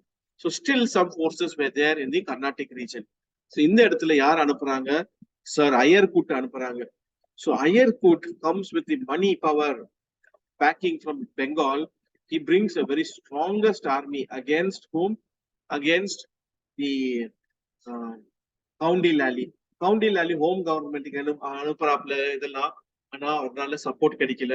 பசினாலும் வந்து ஹெல்ப் பண்ண முடியல. So in the Battle of Vandy was 1760. Count de Lally forces were decimated by Sir Ayerkut. That is the biggest victory against French in India Britishers got. So in the Battle of Vandy Wash, என்னென்ன இடம் கிடைக்குது அவங்களுக்கு? வண்டிவாசி போர்ல சேத்துப்பேட், திருவண்ணாமலை, திண்டிவனம், பெருமுக்கல் என்ற areas எல்லாமே வந்தது. So war comes to an end where this fort is captured by the British. ஒரு dilapidated conditionல இருக்கு. Unlike Danish fort தரங்கம்பாடி, இந்த fort ரொம்ப மோசமா இருக்கு. So Ayerkut is the main person who is involved, who decimated the Ayerkut 20 வருடங்களுக்கு அப்புறமா in 1782. Okay, 1780 in the Battle of Porto Novo, Hyder Ali defeat பண்றாப்ல. The same Ayerkut 20 வருடங்களுக்கு அப்புறமா Mysore Anglo Mysore போர்ல Porto நோவோல Hyder Ali defeat பண்றது same Ayerkut தான். It's a very powerful major general. So you can see that finally 1760 war முடிஞ்சிருச்சு. and officially war முடியல. ஏன்னா 7 years of war இங்கிலாந்துல தொடர்ந்து இருக்கு. இந்தியால வெற்றி 7 years of warல அவங்களுக்கு முடியும் போது 1763ல அவங்க ட்ரீட்டி ஆஃப் பாரிஸ் சைன் பண்றாங்க. ட்ரீட்டி ஆஃப் பாரிஸ்னால பாண்டிச்சேரி அவங்களுடைய எல்லா ராணுவ தளவாடங்கள் எல்லாமே அடிச்சு நொறுக்கிட்டு நீங்க உங்க கையில கொடுக்குறாங்க. இது உங்களது கிடையாது, எங்களுடைய இடம், நீங்க வாடகைக்கு இருக்கீங்க. So French became a trading company. Now no sovereign position. So it became a trading, no sovereign rights. So you can see why did British became victorious? Because the nature of the company. English company is private company. எந்த வேணால அவங்க காசு எப்ப வேணாலும் decision. ஆனா government கம்பெனிக்கு எது வேணாலும் பிரான்ஸுக்கு அனுப்பணும். 4 மாதம் ஆயிடும் ஒரு லெட்டர் போயிட்டு வர்றதுக்கு. By the time they could not take any decision. So this limited autonomy enjoyed by France was the biggest what they called drawback for the debacle of French in India. So English company got crucial support from British government because they were given permission. You take locally whatever you want according to assess your situation, take decision. So this establishment of British company on background of 1757 Plassey, French got doomed. Why? Because control of resources. Bengal and the Enga flow it flowed to south to fight a long drawn war. In this way, the resources of Bengal was used by the companies to fight wars, and finally India was subjugated through this money flown from Bengal to British. In spite of the fact that French leadership was superior, their army was superior, still despite money power played. So now we can see that with naval supremacy and control, English company got what? Gained the invincibility, and the fate of France got doomed. Neither Alexander the Great nor Napoleon could have won an empire by starting from Pondicherry as a base and contending with the power which had Bengal and command of sea. Just Bengal and command of sea. ஒரு பெரிய empire உருவாக்கி சாம்ராஜ்யம் செஞ்சவர் யாரு? Robert Clive. So compared to the Eastern English, French had what you call superior army but less discretionary power. So this explains why every time French had to ask Paris for their help, they were not getting. This decision, when strategic decision has to be taken, it should be taken immediately. Okay, administration la நீங்களா உட்கார்ந்திராதீங்க. Red tapeism la. Okay, strategic எடுக்கும்போது decision எடுக்கணும். Okay, நீங்க Robert Clive மாதிரி இருக்கணும். Decision. என்னங்க?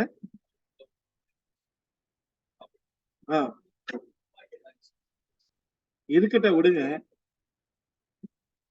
எல்லா திருடனும் நல்லவங்க ஆக மாட்டாங்களா? இல்லையா? ஒரு நாளைக்கு ஆவாங்க தானே. திருடனா எம்ஜிஆர் சொல்றாரு இல்லையா? அவன் திருடு அவன் திருடனாதான் திருத்த ஒழிக்க முடியும், இல்லைன்னா ஒழிக்க முடியாது. சரி. So you can see finally Treaty of Paris marks the end of 7 years war and it ends the Third Carnatic War. Now Pondicherry is returned back without fortification. Now French can't maintain any army. Now French would no sovereign land, only trading company. So you can see the Third Carnatic War, the French was reduced to trading company. Sir Ayercourt is the victor, and Third Carnatic War establishes the full dominance of English in southern India. Okay, so go for lunch and come back after an hour. புரியுதுங்களா உங்களுக்கு? இப்ப இந்த story, இந்த வார் உங்களுக்கு correct ஆகுதுங்களா? Are you getting? I have said the story and the background and the war. Now can you recall first war? External factor, Austrian war and ambition of Dupleix. Second war, it is purely ambition of Lord Dupleix. It ends with treaty. First one, Aix-la-Chapelle. Second, Treaty of Pondicherry. Third, 7 years war, external factor, local factor, British to the ambition. So it ends with Treaty of Paris, exchange of places. Okay. The French war. Then go for lunch and come back.